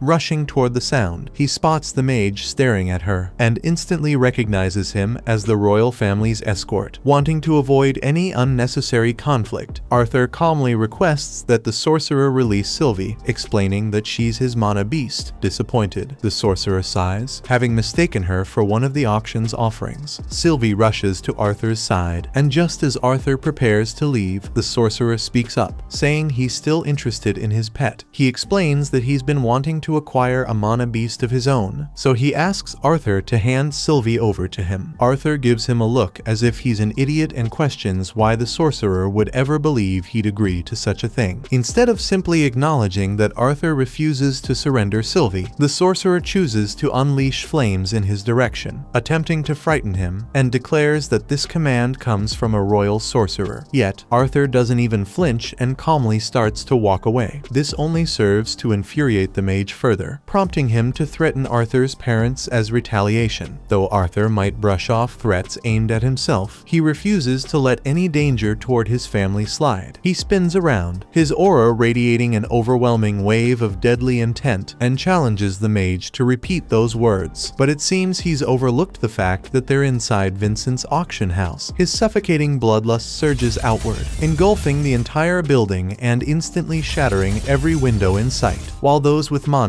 like the king, manage to endure the pressure, those without, such as Vincent, collapse instantly under the crushing force. The king moves to check on Vincent, while the royal guards encircle their monarch, assuming the murderous aura must belong to an enemy. The king, however, assures them he can protect himself and orders them to focus on shielding the other guests and apprehending the intruder instead. Arthur quickly grasps the consequences of his actions. While he may have successfully intimidated the royal sorcerer, he also just unleashed complete chaos. He withdraws his bloodlust, but it's too late. Panic has already taken hold. With confusion spreading and no one understanding the situation, Reynold takes charge, commanding everyone to evacuate immediately while he works to bring order to the mess. Following the incident, after everyone has been safely evacuated, the king requests a private conversation with Reynold. He wishes to confront Reynold about his failure to apprehend the culprit, and Reynold offers an apology. However, the king regretfully informs him that punishment is unavoidable. Reynold accepts whatever penalty the king deems appropriate, but before the king can deliver his decision, the sorcerer intervenes. The mage urges the king to show leniency, pointing out that no lives were lost in the ordeal. However, the sorcerer isn't acting out of pure kindness, and he makes that evident by remarking on how impressive Arthur's mana beast appears. The king proceeds to introduce Sebastian to everyone, explaining that he is a mage tasked with protecting the royal family. Having saved the king's life on numerous occasions, Sebastian has earned the king's deep respect. So, when Sebastian expresses his interest in Arthur's mana beast, the king turns to Reynold and asks if he would be willing to hand it over as a gesture of gratitude for Sebastian's earlier leniency. Arthur attempts to speak, but his mother quickly interrupts him, reminding him that it's disrespectful to speak out of turn to a king. In response to the king's request, Reynold speaks up, explaining that he cannot comply because Arthur acquired Sylvie on his own, and thus Reynold has no authority to hand her over to someone else. At that moment, the king chooses to address Arthur directly. Facing him, he asks if Arthur would consider giving Sylvie to Sebastian, but Arthur refuses, stating that nothing could ever replace Sylvie. The king then suggests a trade, offering the world lion cub he recently obtained in exchange for Sylvie. He insists that although Arthur's mana beast may be rare, the lion cub cub should be considered more valuable. Still, Arthur declines his offer once more and making it clear that he has no intention of selling or trading Sylvie under any circumstances. The king begins to lose his patience and reminds Arthur that he has already asked him twice, insisting that a king should not have to repeat himself. He makes one final request for Arthur to hand over Sylvie, but the king's persistence starts to irritate Arthur. Rising to his feet, Arthur asks the king if he himself would be willing to sell his own children. Hearing this stuns the king so much that he doesn't know what to say, but Arthur continues and reminds the king that he has already turned down his request 3 times already. Yet he refuses to accept that some things are so precious that they aren't for sale, so he wants to know how the king would respond if someone came up to him and demanded to buy his children. The guards rush forward at once to strike Arthur for showing disrespect to the king, but Arthur effortlessly knocks them both out with a single punch. Sebastian starts calling them fools for not managing to kill one small child, and he is determined to obtain Sylvie no matter what. To that end, he casts a spell, hoping to burn Arthur to death. Yet, Arthur triggers his ultimate ability, freezing time throughout the entire room, except for Sebastian. Sebastian looks around in confusion, wondering why everyone has suddenly frozen, but Arthur informs him that none of them can hear anything he says. Arthur then starts to approach him slowly, and in a panic, Sebastian warns him to stay away, claiming that Arthur has no chance against a royal sorcerer. In response, Arthur calmly breaks one of Sebastian's legs. He starts calling out for help, but Arthur tells him no one can save him here, so he had better listen to what Arthur has to say while he is still conscious. Arthur warns him to know his place and be careful about who he threatens, because next time things will be much worse for him. A few seconds later, time returns to normal and Arthur passes out from all the exertion. A short time afterward, Arthur wakes up in his bed with a pounding headache, realizing he might have pushed himself too far by using his ability. Though he managed to freeze time for a brief moment, the strain on his body was immense. Just as he's processing this, Alice enters to check on him, relieved to see he's finally awake. Arthur asks her to fill him in on what happened after he lost consciousness, and Alice explains that everyone was stunned when he collapsed suddenly. She hurried to treat him, but even so, his body took a long time to recover. Now that Arthur appears to be doing well, Alice takes him into town to go shopping after their talk. As they walk through the streets, Arthur notices a hairpin that would suit Elena perfectly, but since he still has no money, Alice purchases it for him, suggesting he give it to Elena as a present later. She even offers to buy something for Arthur too, but he hesitates, wondering if they should really be spending money, especially since Reynold may have lost his job at the auction house. However, Alice tells him he doesn't have to worry about their family's finances because she has a job as well. Arthur had no idea of this, but apparently Alice makes luxury items and they are quite popular among the nobility, so she makes a decent amount of profit, so they can still afford to buy whatever they want. So much so that by the time their shopping trip is over, Arthur and Alice are carrying a bunch of bags. When they arrive back home, they overhear Reynold in the living room speaking with someone, firmly stating that his silence isn't for sale when his son was almost killed. Arthur steps in and asks what's going on, and as soon as Reynold sees him, he expresses his relief that Arthur is up and about. Arthur reassures him there's no need to be so worried, as he's completely fine. The man Reynold had been speaking to suddenly recognizes Arthur as the boy from the incident and invites him to join their conversation. The man hands Arthur and Reynold a pouch of gold from the king, calling it a modest apology for what he describes as yesterday's minor incident. Arthur disagrees. Being assaulted by 2 knights and a royal sorcerer hardly feels minor, but he chooses to remain quiet, thanking the man for making the trip. Pleased by Arthur's response, the man smiles and reassures him that the 2 guards involved in the attack have already been fired. After all, he explains, the king would never condone harming a child over something as trivial as a declined request. Reynold believes that simply firing the knights who attempted to murder his son isn't a sufficient punishment, but the man counters by reminding him that Arthur was disrespectful to the king in the first place. Moreover, the king showed mercy by forgiving Reynold's failure to protect the auction house, so he shouldn't begrudge the guards receiving a bit of mercy too. Just as Reynold opens his mouth to respond, Arthur interrupts, insisting there's no reason to be angry. After all, it was his own fault for speaking improperly, and since he escaped without serious harm, it doesn't trouble him. Arthur asks about Sebastian's condition. since his leg was broken. The man clarifies that Sebastian was relieved from his position for assaulting Arthur and is currently undergoing treatment in a hospital. Sebastian kept claiming that Arthur was responsible for his broken leg, but that seemed ridiculous. After all, no one witnessed Arthur doing it, and they had been watching him the whole time. Instead, the king thinks Sebastian's own spell must have rebounded, accidentally shattering his leg. The king is deeply distressed that such an incident occurred, which is why he's making such an effort to offer an apology. The man admits that Arthur is a skilled and naturally gifted young man, but he also cautions him to watch his words when dealing with those in authority. After all, not everyone is as lenient as the king. Arthur and Reynold graciously accept the apology, and once the man departs, Reynold gives every last coin to Arthur. Arthur questions whether Reynold is certain about handing over the money, but Reynold insists it's only right. After all, Arthur was the one who endured the real risk. Not to mention, he'll need funds if he intends to accomplish anything in the days ahead. The events of the day have been a stark reminder for Arthur, though he may have once ruled as a king in his past life. Here, he's still just a powerless child. If he wants to stand against political influence, he'll have to gain some of his own. To achieve that goal, the very next morning, he heads straight to the Magic Academy. However, the moment he arrives, he notices an owl. The creature takes flight, and Arthur immediately pursues it, only to realize that it's a trap. Once he's far enough away, he meets an old woman, and she's been waiting for him. As the head of Xyrus Magic Academy, she occupies a position of great prestige. Her influence reaches across many realms, which is why few have the opportunity to meet her in this manner. From Vincent, the director has received numerous positive reports about Arthur, though she isn't the type to take rumors at face value. To determine whether Arthur truly deserves his reputation, she intends to put him to the test. First, she attempts to intimidate him with her overwhelming magical energy, yet Arthur stands firm, unshaken. Still, even though he manages to endure it, he acknowledges that the director's strength is genuinely terrifying, but that's only natural when confronting the individual who wields the most advanced magic in the entire nation. He intends to demonstrate his true potential, proving that Vincent's praise of his skills was no exaggeration. To start, he envelops himself in wind magic. At the same time, he manipulates earth magic to lift several rocks from the ground. Then, using the wind to accelerate their speed, he hurls the rocks toward the director, only for her to effortlessly deflect them with a single hand. In the next moment, Arthur summons multiple flaming knives behind the director's back. Yet, before even a single one can strike, she effortlessly scatters them all with a burst of wind magic. Stunned by how casually she counters every attack, Arthur's frustration grows, leading him to recklessly rush forward. But before he can close the distance, a powerful gust of wind erupts from the director, sending him tumbling backward. Arthur crashes to the ground, the outcome undeniable. In his current state, defeating the director was never within his reach. Yet despite his loss, the director isn't displeased with how he fought. She acknowledges his remarkable talent, but points out his tendency to overestimate himself, which led him to believe he could overpower her. To truly show him the extent of her strength, the director declares that Arthur's final trial will be simply remaining conscious after enduring her next strike. With both arms raised, she releases a devastating pulse of sound magic directly at him. The force is overwhelming. Nearby boulders fracture instantly, and Arthur's ears ring violently, pushed to their very limit. Yet Arthur grits his teeth and holds his ground, refusing to fall even as the assault continues. The director finds herself genuinely amazed by his stubborn endurance, so much so that she considers personally mentoring him. But before accepting, Arthur has some terms of his own to lay out. He approached her solely because she holds the power and influence necessary to protect his loved ones. He tells her that if she can guarantee the safety of his family and friends, he'll agree to join the academy and submit to her guidance. The director is taken aback by Arthur's boldness, as the offer clearly favors him. However, Arthur is confident in his own value, and the director can't deny it. Knowing students with his talent are rare, just as the director is ready to accept his terms, Arthur brings up one final condition. He explains to the director that he'll only enroll once he meets the official age requirement, as he prefers to be around peers his own age. The director questions his decision, pointing out that this would push back his enrollment by 3 full years. However, Arthur responds by saying he intends to live his life to the absolute fullest. To achieve that, his goal is to become an adventurer and journey across the entire continent. moment. The director can see that Arthur is unwavering in his decision, so she knows there's no chance of persuading him otherwise. She asks whether he's already discussed this choice with his parents, but Arthur admits he still needs to go home and talk to them first. The director then tells him that if he can secure his parents' approval, she'll accept all of his conditions. However, the moment Arthur arrives home and announces his plan to become an adventurer, Alice shuts it down immediately, refusing to allow it. Reynold pleads with her to at least hear Arthur out, but Alice refuses. Arthur has only just returned after being away for years, and she can't bear the thought of losing him again. Reynold tries to ease the tension by suggesting a compromise. What if Arthur had a guardian to accompany him on his travels? Still, Alice isn't willing to accept. That's when Arthur steps in, assuring her that he won't be gone nearly as long as he was before. Arthur explains that his adventures will only take him away for short periods, allowing him to return home every few months to see them. This reassurance makes Alice relax slightly. Plus, Arthur clarifies that he doesn't plan to leave right away. He still wants to spend more time enjoying life at home before leaving, but he also feels the need to travel across the Dicathan continent, as there's still so much he doesn't fully understand. Besides, staying here and training alone for years would be incredibly boring. He wants a chance to put his skills to the test in real situations. Alice isn't as against the idea of Arthur adventuring now, but her concern hasn't completely faded. She makes him swear that he won't hide anything from her. Arthur agrees to be totally open with her, though deep down, he knows there are plenty of things he'll still have to keep from his family. Moving forward, Reynolds still believes having a guardian for Arthur is a smart move, given how risky adventuring can be. So, he reaches out to his friends to see if any of them would be willing to take on the responsibility. Unfortunately, he doesn't have much to offer in terms of payment, but he assures them that he'll find another way to repay their kindness. However, the members of Twin Horn tell him not to worry about money. They're all friends, and they'd be more than happy to give up some of their time to support Arthur. However, Adam immediately refuses. He despises babysitting duties, and he's genuinely concerned that he and Arthur might fight, so much so that Arthur could end up killing him one night. The others nod in agreement, admitting it's a terrible idea since Adam is so irritating that Arthur might actually be tempted to kill him. At that moment, Jasmine lifts her hand and volunteers for the job instead. Everyone is caught off guard by this, especially since they all know Jasmine dislikes protection jobs even more than Adam does. But she says that if it's for Arthur, she's willing to take it on. Reynolds is thankful for her offer, and with that, the decision is made. Like Arthur, Jasmine is an augmenter, and she's recently advanced to the light orange stage. On top of that, she gets along great with Arthur, making her an ideal choice for a role like this. Now that Arthur's guardian has been chosen, Arthur asks Reynolds if he can stop by the auction house because he still needs to pick out a sword, and Reynolds has no problem with it. So he puts in a request with Vincent. The following day, Arthur meets with Vincent and explains that he needs a sword for his adventurer admissions test. Vincent tells him he's welcome to browse as much as he wants. With so many swords in Vincent's collection, it's clear it'll take a while to go through them all. By the time dinner rolls around, Arthur still hasn't returned. Alice begins to grow anxious and considers whether she should go search for Arthur. Reynolds reassures her that selecting the right weapon takes time, so it's better to just wait patiently for him to make his choice. Meanwhile, Arthur is deep in frustration. He's examined countless swords by now, yet not a single one has managed to spark his interest. Most sword fighters in this world are augmenters, so the swords available are usually double-handed blades or really big one-handed blades, and that won't work for Arthur since his small body can't handle a weapon like that. Just then, Sylvie gets Arthur's attention and leads him over to a stick she found on the ground. Arthur doesn't understand why Sylvie is so fixated on the staff, but he decides to pick it up anyway. To his surprise, it's much heavier than it appears. He also notices that it feels unbalanced, nothing like a normal staff, as if there's a blade hidden inside. Curious, Arthur tugs on what looks like a handle, trying to draw it. After channeling a bit of mana into it, glowing letters suddenly flash before his eyes, and the sword begins to slide free from its sheath. hands. This is the first time Arthur has seen a sword with a blade like this, so he takes a few practice swings, but it's too heavy for his body to handle naturally. However, even with the weight, the sword's quality is still good enough that Arthur is able to effortlessly cut a barrel in half. While Arthur is inspecting the blade, the sword suddenly zaps his hand, so he accidentally drops it. But when he picks it up again, he immediately notices something different. The weapon now feels perfectly balanced, and its size and shape seem to fit his body flawlessly. Arthur is intrigued, especially since, in his past life as a king, he had owned many exceptional swords, yet none of them had ever felt as tailored to him as this one does. He then decides to try it out on another barrel, and he is easily able to destroy it in one swing. Just then, Vincent and Reynold all walk in because Arthur has been gone for an awfully long time and dinner is starting to get cold. They ask Arthur if he has found the sword that he likes yet, but Arthur hasn't made up his mind yet, so he takes a random sword and says this is his choice. Reynold picks up the sword and, after giving it a quick test, realizes there's nothing particularly special about it. Still, if Arthur insists that this is the one he wants, Vincent tells him he's welcome to take it. At that moment, Vincent spots the staff attached to Arthur's hip and questions him about it. Arthur quickly comes up with an excuse, explaining that it's just an ordinary old staff he came across, and he only intended to use it for a few practice swings since it's clearly not a sword. Vincent, surprised, mentions that he wasn't even aware he had a staff like that in his warehouse, so he instructs Jameson to double-check the inventory. Jameson informs him that an old man just threw the staff at him one day after saying it was worthless. By all appearances, it's just a sturdy staff, and even after taking it to many appraisers, they all told him it was just a regular staff, but it was a cool-looking staff, so Jameson decided to store it in the warehouse. Arthur begs Vincent to let him keep the staff, and since Vincent isn't sure what to do with it himself, he allows Arthur to take it too. Over the next few weeks, Arthur cherishes the moments he shares with his loved ones, all while getting ready for his upcoming journey. Before he even realizes it, Arthur's 9th birthday arrives, a celebration is thrown in his honor, and later, everyone comes together to present him with their gifts. The first present Arthur unwraps is a glove from Alice, embedded with gems infused with healing magic. It's something he can use if he ever gets hurt. Next is Vincent's gift. He presents Arthur with a pair of rings, explaining that they're meant to ease Alice's worries. Essentially, Alice's ring will alert her if Arthur's mana drops to a critical level, it'll glow, signaling that he needs help. The last present comes from Adam, a magical scroll capable of transmitting sound. With it, Arthur can record a message and send it back home, allowing Alice to reply. Grateful, Arthur thanks everyone for the amazing gifts. Since he's set to depart the next day, he makes sure they all know just how much he values everything they've done for him. Alice pleads with him to stay safe while he's away. She tells him it doesn't matter if he becomes powerful or wealthy. All she truly cares about is him coming back unharmed. That evening, Arthur gathers and organizes all his equipment. Though his heart aches at the thought of parting with his family so soon, he's determined to become stronger, to ensure he'll never have to lose them. To achieve that goal, he knows he must seek out new experiences and grow stronger. Once everything is packed and prepared, he makes his way downstairs, where his family gathers for their last farewells. Reynold gives him a firm warning. While Arthur may be skilled, he shouldn't let overconfidence lead him into danger. Yet Reynold also makes sure Arthur understands that through all his travels, the family will be cheering him on without fail. With that, Arthur bids farewell to his mother and father. The moment he steps outside, he finds Jasmine standing there, ready and waiting for him. Arthur begins his path to becoming an adventurer by getting officially registered. He and Jasmine go directly to the Xyrus Adventurers Guild, where Arthur enrolls for the rank assessment exam. Though unfamiliar with a procedure, after signing up, a guild staff member guides him to another room. Seeing Jasmine's expression, Arthur feels optimistic about how things are progressing. Arthur wears a mask as an adventurer to avoid making enemies who might later target his family. He also doesn't want his family's reputation to affect his rank evaluation. However, since Jasmine is in a class adventurer, her influence could still play a role. The two are introduced to Caspian Bladeheart, the guild leader, who explains to Arthur that he would normally need to pass a written test and have his mana core evaluated before the official rank assessment. However, because Jasmine is vouching for him, and Caspian is well acquainted with her father, he's willing to make an exception. Since Arthur is hiding his identity behind a mask. Caspian says he doesn't need to use his real name for the registration, but he will need to come up with an alias. Arthur then chooses Note as his official adventure name. Once everything is arranged, Caspian instructs Arthur and Jasmine to follow him to the arena for the assessment. On the way, Arthur questions Jasmine about her relationship with the guild master, noting how helpful he's been. Jasmine admits she's familiar with Caspian, but clarifies that it's actually her father who has strong ties to the guild, not her. Upon reaching the assessment arena, the doors swing open to reveal an ongoing battle between two mages, Diane, a young water mage, and her instructor midway through her evaluation exam. Arthur watches as their clash unfolds before him. Diane launches a blast of water at the instructor, but he effortlessly counters it and disappears in a cloud of steam. Before she can react, he suddenly reappears behind her and taps her on the head. While he commends Diane's impressive casting speed, he notes that her defense is severely lacking, placing her in the C-class rank. Diane looks thrilled with the result, and Jasmine explains that earning a C-class at her age is a notable achievement for a mage. Next is a boy named Elijah Knight, but before he can even start, the instructors ask him to hold on for a moment. After a quick discussion among themselves, they decide to let him skip the exam entirely and declare him a B-class adventurer. The unexpected announcement stuns everyone watching, including Jasmine and Arthur, but since there's no valid reason to object, the evaluations proceed as planned. The next examinee is an arrogant young boy named Lucas Wykes. Though his haughty attitude irritates the instructor, she can't ignore his remarkable talent. Despite being only 11 years old, he's already reached the light orange stage in his monocore, a nearly impossible feat for his age. Arthur observes Lucas's pointed ears, which remind him of Tesha, leading him to conclude the boy must be an elf. However, it's unusual to encounter an elf in the heart of a human kingdom. The moment the exam starts, Lucas raises his staff and chants, summoning a flaming guardian to assault the instructor. Yet, with a single earth spell, she shatters it effortlessly. Lucas dashes up a rock pillar, slams his staff down, and unleashes a massive firestorm into the air, but the spell is so powerful that he can't control it. In a matter of seconds, Lucas loses control of his flames and almost ends up getting caught in his own explosion. The instructor quickly steps in, using her earth magic to snuff out the fire. When it's all over, Lucas is unharmed, but in the process his ego was hurt. The instructor compliments Lucas on his impressive power. However, Lucas is too bitter about his loss to pay attention to any of her feedback, and in a fit of frustration, he suddenly attempts to launch a surprise attack while she's still explaining his mistakes. Luckily, Arthur quickly drops his sword to deflect the spell, and the instructor realizes that Lucas is a hopeless case with no sense of responsibility. She gives him a B rank, seeing his complete lack of self-discipline. Lucas erupts in anger, shouting about getting his father involved, but the instructor just grabs him by the collar and hauls him out of the arena. Now it's Arthur's turn for evaluation, and he steps forward, deciding to stop holding back. He finally takes the test seriously. The sheer intensity of his aura is so overwhelming that the instructor immediately shifts into a defensive stance. At that moment, Caspian steps into the arena and announces that he'll be handling Arthur's assessment himself. The instructor hesitantly questions if that's appropriate, pointing out that having a double-a-class adventurer like Caspian is a bit excessive for a simple exam. But Caspian reassures him, saying it'll just be a light spar. Caspian turns to Arthur and asks if he's alright with the arrangement. Arthur hadn't anticipated facing one of the guild's top fighters that day, but he's excited for the challenge. After the shortened match, Arthur is officially registered as a B-rank adventurer, marking the beginning of his journey and the start of a new chapter in his life. Meanwhile, the two instructors head to Caspian's office and question him about the unusually high number of B-rank adventurers this year, especially since they're all children. Caspian calmly explains that 6 months ago, a youth cultural exchange occurred. Though it wasn't publicly announced, some children from other races were granted official certifications, permitting them to become adventurers in Sapin. Lucas Wykes falls into this category. His half-elf heritage is obvious. Despite his rule breaking, the Wykes family's clout might eventually secure him a promotion. However, since the Wykes lineage is purely human, it's probable that Lucas was born to an enslaved elf. As for Elijah Knight, the instructors weren't given any details about him, and he was promoted to B class without taking the test. However, that's only because he has a powerful connection vouching for his abilities, so Caspian's hands are tied and there's nothing he can do about it. The instructors ask who's backing Elijah, and Caspian explains that Elijah is a human raised in the dwarf kingdom. He was sent as a representative to get used to living among humans, but the guild has limited authority when it comes to dealing with him. Arthur was the last among the examinees, and the instructors still find it puzzling that Caspian insisted on evaluating him personally. Yet the truth is, Caspian knows nothing about Arthur, not even his real identity. The only thing he's sure of is that Arthur doesn't represent any of the kingdoms. Still, Caspian suspects that Arthur must have some influential ties, given that his guardian is the daughter of the renowned Flamesworth family. On top of that, the way Arthur handles a sword is reminiscent of a seasoned master.